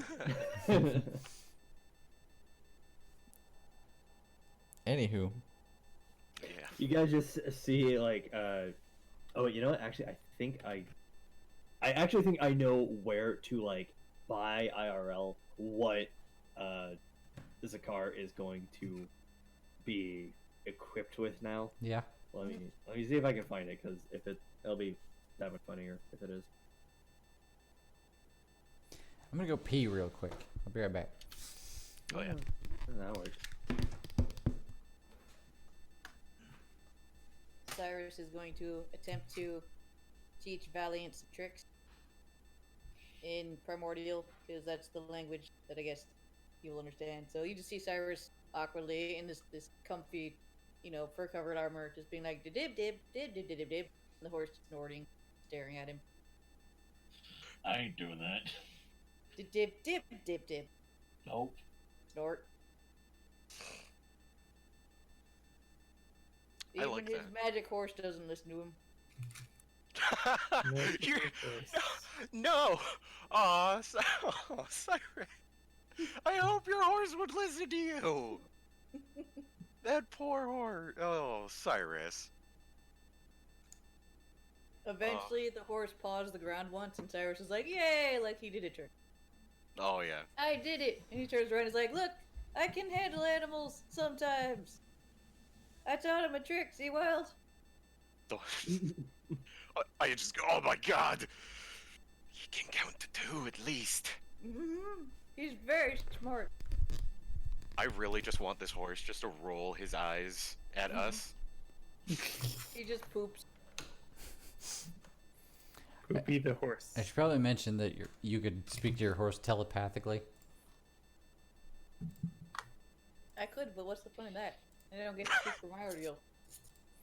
I mean, okay. Does it speak Primordial? It gets to speak one language of my choice, and that's Cyrus's first language. Wait, so... it can speak one language No, of your no, no, choice? Oh, no, No, it can no, no, no, understand. no. Sorry. Yeah, I was gonna say, like, that's just two very different things. Wilbur. Hey, Cyrus. Nope. Yeah, sorry. Would you like to ride me today? Dib, sorry, dib, you dib. understand. Dib, dib, dib, dib, dib, dib, dib, dib, dib, Dib dib apples. Dib dib dib. dib, dib, dib, pet me. Dib, dib, dib, sugar cube. Dib, dib, dib, dib. Don't talk to that demon again. I know, Dib, right? dib, dib. Dib, dib, praise Bahamut. Oh, shit, I'm crying. A little bit. It's really funny. Okay. Alright, moving on. Yeah, where are we going? Where are we going, team? Are The we leaders. meeting with leadership? YN. Leadership. We should, yes. And Okay, then holy great. folk. Who? How do we do that, Arcade? Well, just march up to the central druidic hall and tell them, hey, need 5 minutes. Say, hey, take me to your leaders. I mean, as long as they're not stoned off their ass, they should be listening. Okay, great. Mm-hmm. Where is that? Middletown? Yeah, she guides you through town to kind of the edges of town. There's a basically like a longhouse type of situation. Mm-hmm. And just waltzes right on in, and inside it's it's musty and cozy and full of people milling around. Some of them look like warriors, some of them look like sages maybe. But there's one in particular that you're introduced to. This is Vala Lowcolor. She's like the head shaman around these parts. And she knows of you, Arcade. So she welcomes you and she's like, yes, come in. Hey, Vala. I take things as usual up here. Sorry, what was that? I take things are as usual up in this neck of the woods. Ah, yes, just another winter on its way out. I've discovered some unsettling news, I'm afraid. Do share. And she kind of like settles down on the ground around like a campfire with you guys. Quite well. Mm-hmm. sit back. I join her at the campfire. This is going to be difficult to believe, but on Suter and Stormmoss's names, I swear it is true. We have been in a meeting with the Raven Queen, the Lady of Death, and she has stated and allowed us to witness that there is a large, nasty creature that is eating things in space, approaching our planet with a vanguard, a veritable army of illithid and other said nasty creatures, intent to invade and consume our planet and all that lives upon it. And while it is still in the distance, it is approaching soon. And we need to rally, combine our forces with the other kingdoms, and fight against it if we want to survive. She listens intently, and she said, when you're done, she says, that is harrowing news indeed. Well, it is never our place to ensure. It's never our place to dictate victory, but as always, we remain vigilant and ready for any such horrible catastrophes that may befall us.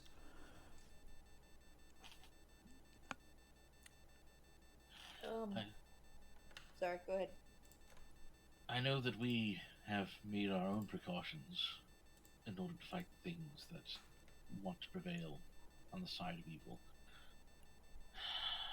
But I do think our strength is going to be needed to see this. I can't even properly convey the scale of it. It's just that large. I'm personally afraid that even if we rally all the kingdoms to our side and get all the adventurers out there fighting for the same cause, that we might not prevail. But I'm not the best to describe this. We do have methods to have the council speak to the Raven Queen herself if you deem it necessary. There's a car here. I gestured to a car. Is in possession of a sending stone that can connect to the Raven Queen. And she can probably convey this in far more eloquent words than I. Impress the importance far better than I. She says, I have no reason to disbelieve you. Oh, shit. Excuse me. Bless you. Sorry. Fuck, what was I saying? Damn it, sneezes. Why must you take brain cells with you? Hold on a second. She says, let me think.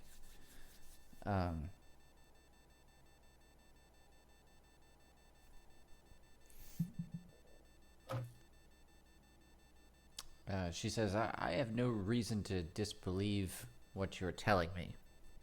But if it is true that this may be the last battle of this world, then it doesn't really matter what our opposition is. Merely that we make it the greatest battle we've ever fought. And I assure you the people of Gringon are ready to do that at a moment's notice.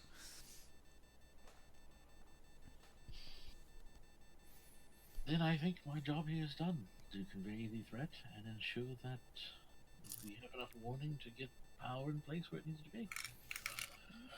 My compatriots and I are going to continue on to the other kingdoms that that they at least are on decent terms with, I believe. I believe they have a contact up in Hunter's Vale that we're going to seek counsel with, and then again down into the kingdom of Nin. But we will certainly send word through messages or magic if we can find any further information. But right now, that's what we've got. Big Nasty coming to come tear our shit to pieces. Indeed, and if we can be of any help, we will. But I will be sure to meet with the other elders and communicate this issue going forward. Much obliged, and you might wish to speak with the various Witcher schools as well, and let them know that maybe some rehashing or re-education on anti-psychic attacks might be a good idea. Indeed. They are a large number of illicit following this, and who knows what else. Absolutely, we will be preparing ourselves for such an attack. Anyone have anything else? No, you guys pretty much covered it. We're very grateful for your help. Of course. Of course, my darlings, and good luck to you. Thank you kindly. Also, you have a terrific city. She chuckles and is like, "Thank you." All right, out we go. All right. Okay. Let's toward the door. And without a well, let's see what time. Wild's eyes blink on, and it's just like, what? Yeah. Time to go? Yes. Yeah. Did you want to talk with your Right. religious people or me? Hmm? Did you want to talk? Yes, but it sounds like Chris wants to wind down for the day because Okay. you know. Oh, I don't next care. time. I don't care. I may be woefully unprepared for such a thing, but I can wing it. Yeah. Well, it'd just be basically the same deal of going to the temple Yeah. and telling the clerics, "Hey, I got in touch with the deity from Yeah. the pantheon. All right. Says shit's coming down, yo, and Well, We for, spread the make- word. for the want to sa- make our pantheon, aware. I- And ask okay, for well, help. in the interest of time, you do return to your old dojo, basically, and you have a pleasant meeting with the people operating there, and you tell them of your mission and all the things you're going up to, and it sounds like a bit of a tall tale to them, but simultaneously the prospect of being able to participate in a conflict that you describe also excites them, so they want to believe.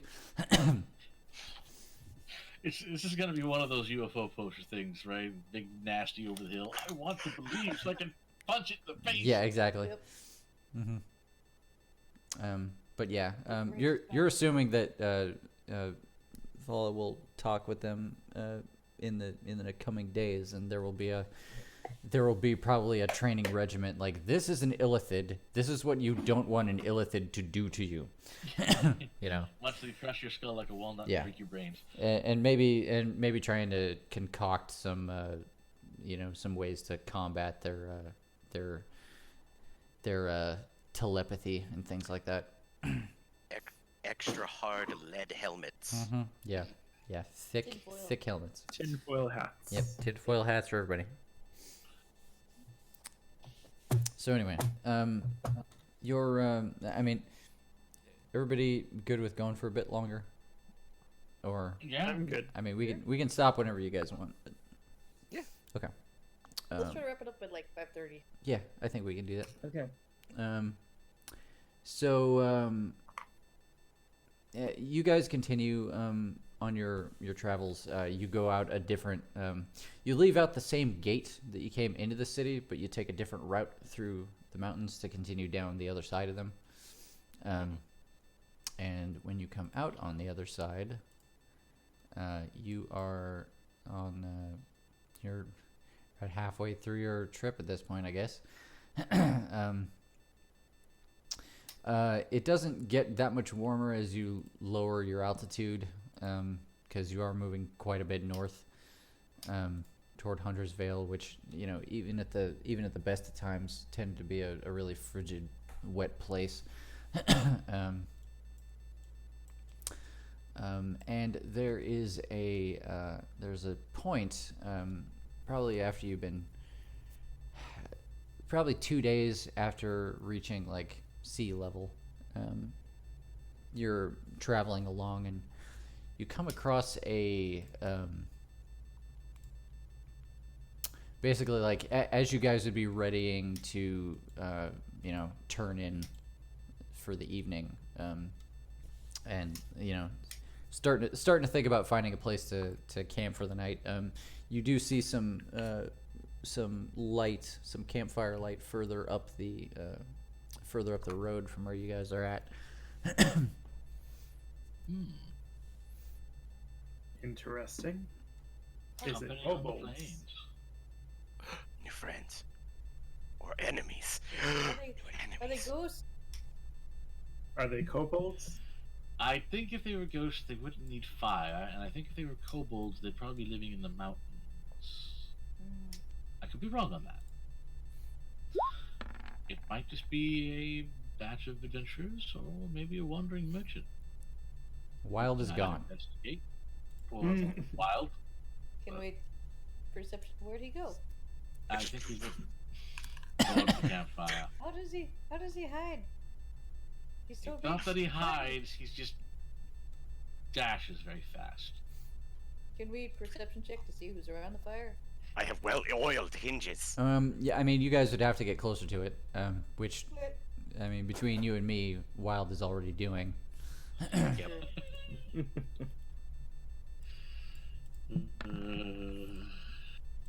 Well, I guess we better continue on and explain our short. Well, he's not really short-tempered. He just has no patience. Our ill-patiented compatriot. Friendly. I'll go catch up to Exuberant. him. Yes. All right. Overachieving. Ambitious. Impatient. Okay. Foolhardy. Foolhardy. Wild, you fucking killed it on your stealth, so we'll start with you. Yes. I'm very excited. Yeah. So you, first of all, make a perception check, Okay. and tell me how you're tell me how you're approaching this camp. Well, I'm pretty good. Wild is pretty good at getting down and finding like animal paths through the wood. So there's a bit of a trail there. I'd say like I'm sneaking between brushes as I'm trying to like just sneak. And I think the only time I ever pop up from below a deep crouch is just behind a tree, and I Okay. see if I can get All a right. Yeah. straight line on. You managed to get to the point that you're maybe 20 feet away from the camp, without without having to draw any attention. The first thing you notice, well before you even get to that point, is a mastodon. Oh. Dang. Oh. I mean, this is definitely an encampment. You see tents. There's a cart here, and there's some people milling around. But before that, there's a mastodon. He appears to have hanging off of his back like really, really big like saddlebags. Like this is it's a very large pack mule basically. Yeah. And there is some room on the back, which looks like some interesting looking kind of saddle contraption. Like you could ride him. Somebody could ride him. I should say. Yeah, Not necessarily you right this second. just as a for instance. Yeah. You're able to get closer without the mastodon or anybody else seeing you, and you make out a group of they look like adventurers. The first thing you see is there's a male elf who is appears to be like grooming the mastodon. Oh. He's dressed in like furs and a cloak and things like that. Also nearby where you are, there's a lone what looks like a middle-aged half elven man, kind of sitting alone on a log. They're all sitting on like logs in a circle around this fire, and he's just kind of sitting alone at the periphery. Further in, checking notes. There's a next to him there's another log, and sitting on that is a human male carrying a big great axe, and sitting next to him is a female Shadowkai with a couple of swords on her back. And there is there are two more figures. If you want to get closer, there's two more figures on the opposite side of the camp of the fire, and there's a guy who's just like chilling in the cart by himself. Okay. Did you I'm gonna go back to I understand that there's people there Yeah. that could probably answer questions or Yeah, you get the gist. It's like there's a bunch of like cell swords or something just camping here. but the mammoth, what was he again? Macedon? Yeah, there's a big mammoth here. Mastodon? Mastodon, mammoth. I'm actually not sure what the difference is. Neither am I, but Macedon is a kind of mammoth. Yeah. but I think that sounds he sounds interesting. He sounds interesting. Also a really cool like prog metal band if you're into that. Ooh, I do. Mastodons had different teeth. Different teeth? Oh, Yeah, Interesting. they're very similar Thanks, looking. science. That's critical. Watch out for T-Rexes and saber-toothed tigers and Triceratops. Okay, so this is probably a mammoth, if I had to guess. Alright. I'm gonna cast Speak with Animals, Mm-hmm. and is there like a tree high enough to like his eye line? Yeah, actually, totally. About 10 feet away from him, there's a tree you could climb that would bring you up to about his altitude. Yeah, I would very much like to climb that tree. All right, go ahead and make an athletics check.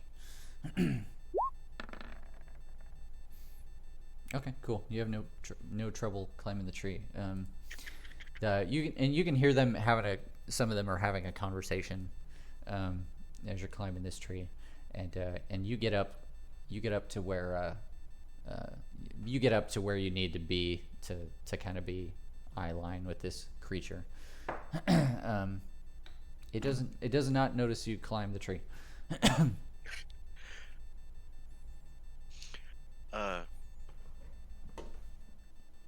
What are the rest of you doing while he's climbing this tree?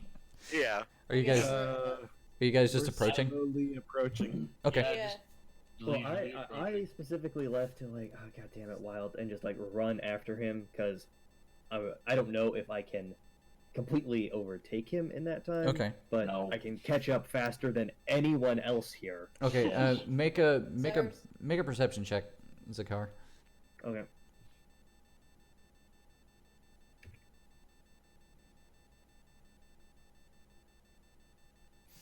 Okay. Never mind. Roll 20, I guess. Do that. Nope. You have no idea where Wild went. Yeah, mate. Should we be sneaky? He could have been kidnapped when you weren't looking, for all you know.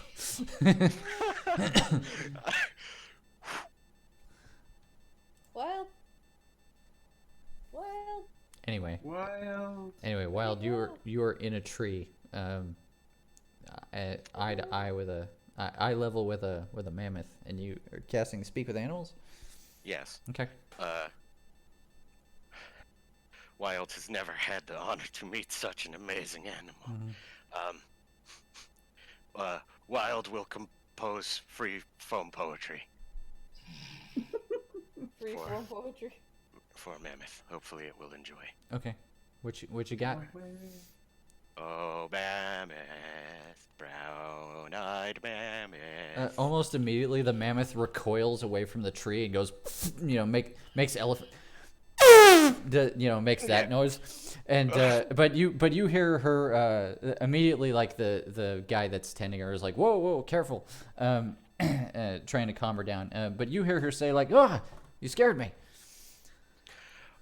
My apologies, graceful beast, Mammoth. Who's there? What's your? Oh, I peek out from behind the tree. I didn't want to startle you. Shh, don't tell him. You did startle me. Yeah. I'm sorry. My name is Wild. I am Lola. Oh. Aww. Lola, I love you. I just go, mighty Lola. Oh, best of your kind. You were very large. And big. graceful. She seems a little confused, and she's like, "Thank you."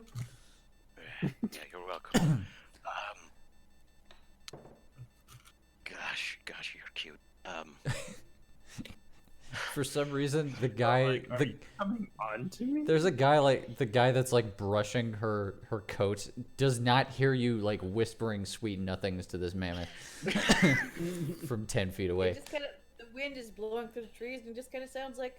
Oh yeah, bird yeah, sound. yeah. Your mammoth language noises are just riding on the wind right now. It's beautiful. Yeah, I just continue like, but so what were you doing around here? Like, do you like live here, or are you their master? You are the largest, therefore you. I travel with them. Tamer takes care of me, and I carry his things. Meanwhile, like, what are the rest of you guys doing?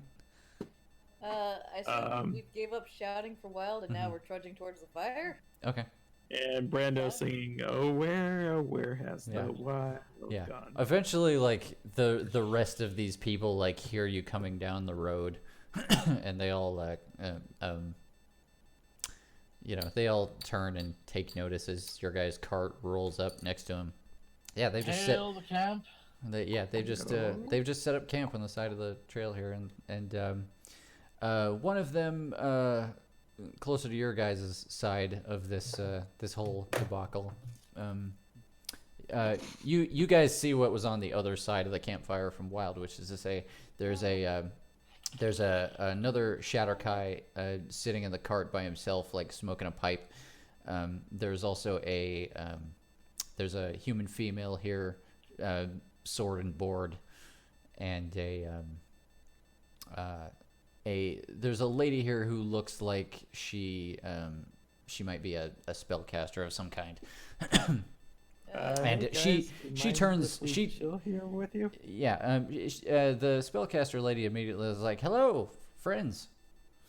Greetings. Hello, We have fellas. misplaced our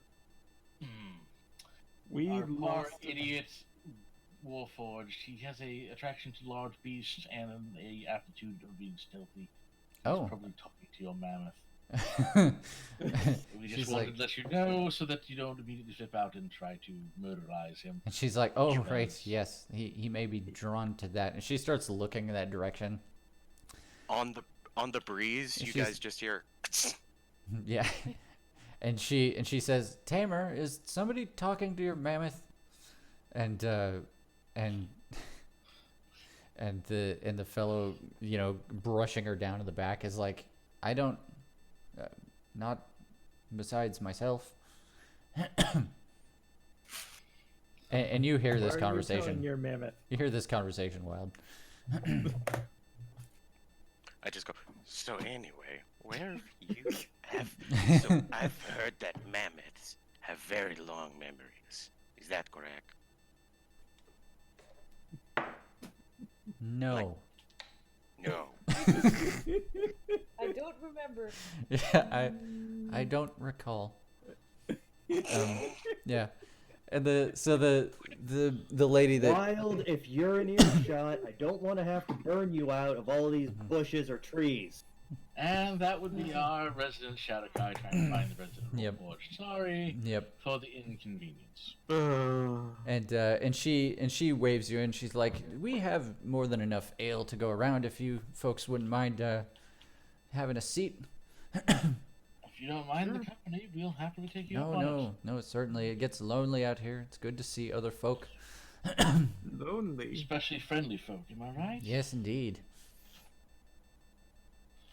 It looks like your party is as varied as ours. Oh, yes, indeed. We're a All right. A motley crew indeed. And she turns and kind of glances over the rest of her crew, who just kind of look back silently. Well, my name's Arcade. It's a pleasure to meet you, and I reach out to shake the hand of the sorceress. Oh yeah, she shakes your hand very emphatically, and she's like, "I am Taru." Pleased to meet you. Brando sits down at the logs and is like holds out a hand like, do you guys need any brew or are you willing to share? I'm more than willing to share. I'm curious to see what you have brought. Get some variety. Brando brings out brew of his own. Yeah. Brewed from Odenheim. Yeah, and there were she turns to the guy who's in the cart and she says, Rasmul, bring out some more of those little casks. And he kind of just stares at her for a second, like not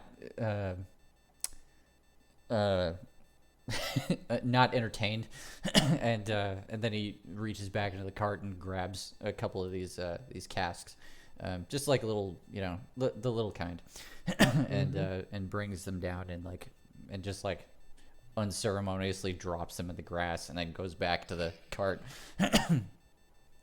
That was the Shatter guy, right? Yeah. Mm-hmm. Of course it was. Do you recognize that shadow guy? Nobody recognizes the sheer bloody edge. Yeah. Gotta continue the yeah. Cyrus, you can't just ask us Shatterkai if they recognize another Shatterkai. Hey, Zakar, make an insight check. I was gonna. Okay. Yeah. Is it going to be a perception check or like? I was gonna okay. Do I know this asshole? Like, I hope I don't. Yeah, you don't know anybody at this camp. Cyrus is just taking shelter by the campfire and just being like, God, so cold, so cold. Yeah. Hi. 19. Okay, yeah. You can tell this Rasmul fellow, he's not happy to be here right now. Mm.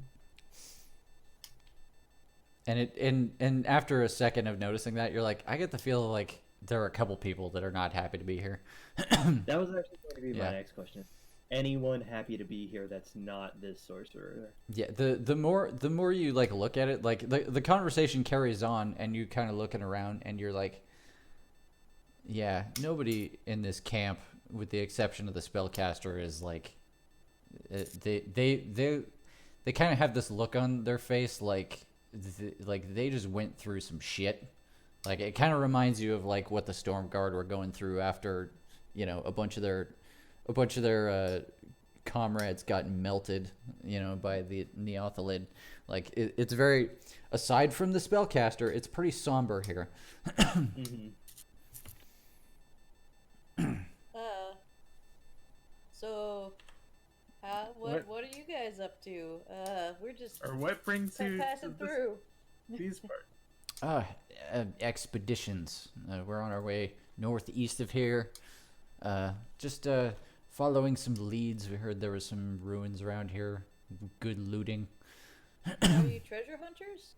I mean, we do what we must to make ends meet. Treasure hunting is certainly a part of it. I suspect you're no stranger yourselves to the craft. Oh yeah, we once Zakar sprouted a shrugs tomb, and then we says- looted the tomb. Oh yeah. Wasn't there that ziggurat that Ziggurat. thing That was terrible. mentioning? Yep. Well, okay. I mean, John lost an eye. The walls bled. that was not our most profitable We venture. couldn't heal. Also, that was Gon's fault, so he deserved to lose an eye. Our food decayed. Stupid magic beans. But yes, we suplexed a coffin. That was the highlight. Suplexed a coffin. There was. There's a lot Definitely. to unpack with that statement. What about you folks? Have you had any adventures? Oh, certainly. We've gone all over the place. No exploits worthy of song, necessarily, but certainly our fair share of run-ins with ne'er-do-wells and creepy crawlies and so forth. Yes, you're going to find a lot of that in this area, I'm afraid. It's almost plagued with it. Brando's like, nothing of song worthy. Brando breaks out his banjo. Try me. Uh-oh. Please don't. the people who don't want to be here, they're just like somber because bad stuff happened. I mean, you guys, the rest of you, right? I don't think have really noticed because you guys kind of ran into them. Yeah, into Brando hasn't yeah. noticed yet. You're like, oh, thank God, a fire. Brando's just Yeah. trying to lighten the mood. Yeah. Otherwise, we can tell you more stories of Ars if that would, if you're interested in hearing. Meanwhile, Wild, how's this conversation going with the mammoth? Well, it's just legs crossed in the tree at this Yeah, point. And right. I'm just like, well, okay, so her name was Nurse, and I liked her a lot. And this is what have you seen any warforged who may look or fit these descriptions that I have given? Wild is just casually playing with his furs as he's saying this, like twirling it around his fingers. This is what are you up to? Is there Mrs. Queequeg? Real quick. Okay. Alright, Zakar is gonna kind of sidle over to their cart, holding said Shatterkai. Be like, alright, so hey man, what's the real story here? He like when you say that, like he takes a puff from his pipe and he kind of like sighs a long sigh, and he's looking at the ground, and he looks back at you, and then he looks back at the ground, and then he just kind of like pretends like you didn't address him at all. Fine. Meanwhile, Lola is like, your friends don't, I don't remember seeing anything like that. That's, Lola the mammoth. Yeah, the mammoth. Oh, Yeah. She's like, I don't remember seeing them. That's sad that you lost them. Losing friends is sad. Lola, would it be uncouth of me to ask for a lift down? Oh, that's fine. And she like her big trunk reaches up and grabs you and like lowers you down to the ground. I savor the moment of being a small for once in my life. Yep. It's new. Oh, hey, we found our friend, Brando notices. Yeah, Lola pulls Wild out of a tree and lowers him down to ground level. Wait, why'd we get in a tree? And a couple of them look over at Tamer. Yeah, a couple of them turn around and Tamer looks at you and is like, "Oh, Hi." Yeah, that figures. Yeah. Zakar says aloud. Yeah. Wait, what were you doing in that tree? I was talking to the mammoth. I told you. Arcade was right. Oh, by the way, Lola, I told... Right. I totally did suplex. They say we like a royal we, but the person who did it was me. She goes, that... Brando does not understand the words, or else he'd interject. She goes, that sounds really cool. You're really cool. I like you.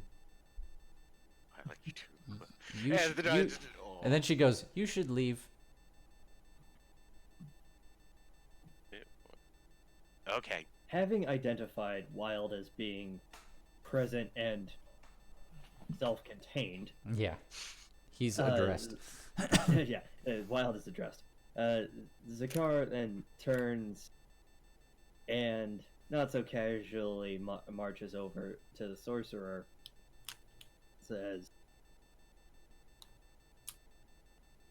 something to the effect of, alright, magic user, so why are all your friends here so miserable? Why are you the only one happy? She seems a little taken aback by that, but mostly nonplussed, and she says, I guess it's just my way of dealing with things. I'm trying to keep things positive around here. Insight check. Go ahead and make an insight check. Whoops, still on advantage, sorry. We'll take the 8. Whoa, wow. I've talked to your mammoth. Yeah. That's like talking to somebody's dog, but like 20 times bigger. Yeah. What'd she say? In this moment, so basically, like, let's see, who rolled what? Okay, Arcade, you're there's definitely something weird happening here, but you're having a hard time putting it together. Wild, there's something in the way that Lola said that you shouldn't be here.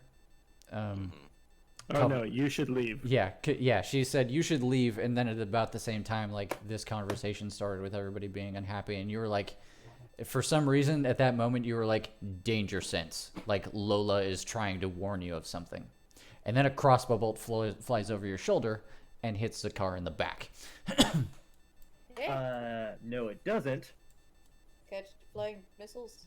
because deflect missiles. Okay, I think that reduces damage. Well, hold on. One less reduces anticipation. The problem with deflect missiles is it's like 3 paragraphs. Right. There's a lot to unpack there. So, actually, yeah, I shouldn't say no, it doesn't, but I will go deflect missiles, and now please roll damage, and then we'll calculate from there. Okay, yeah. I'm guessing a 24 hits. A 24 hits, Yeah. so that's good.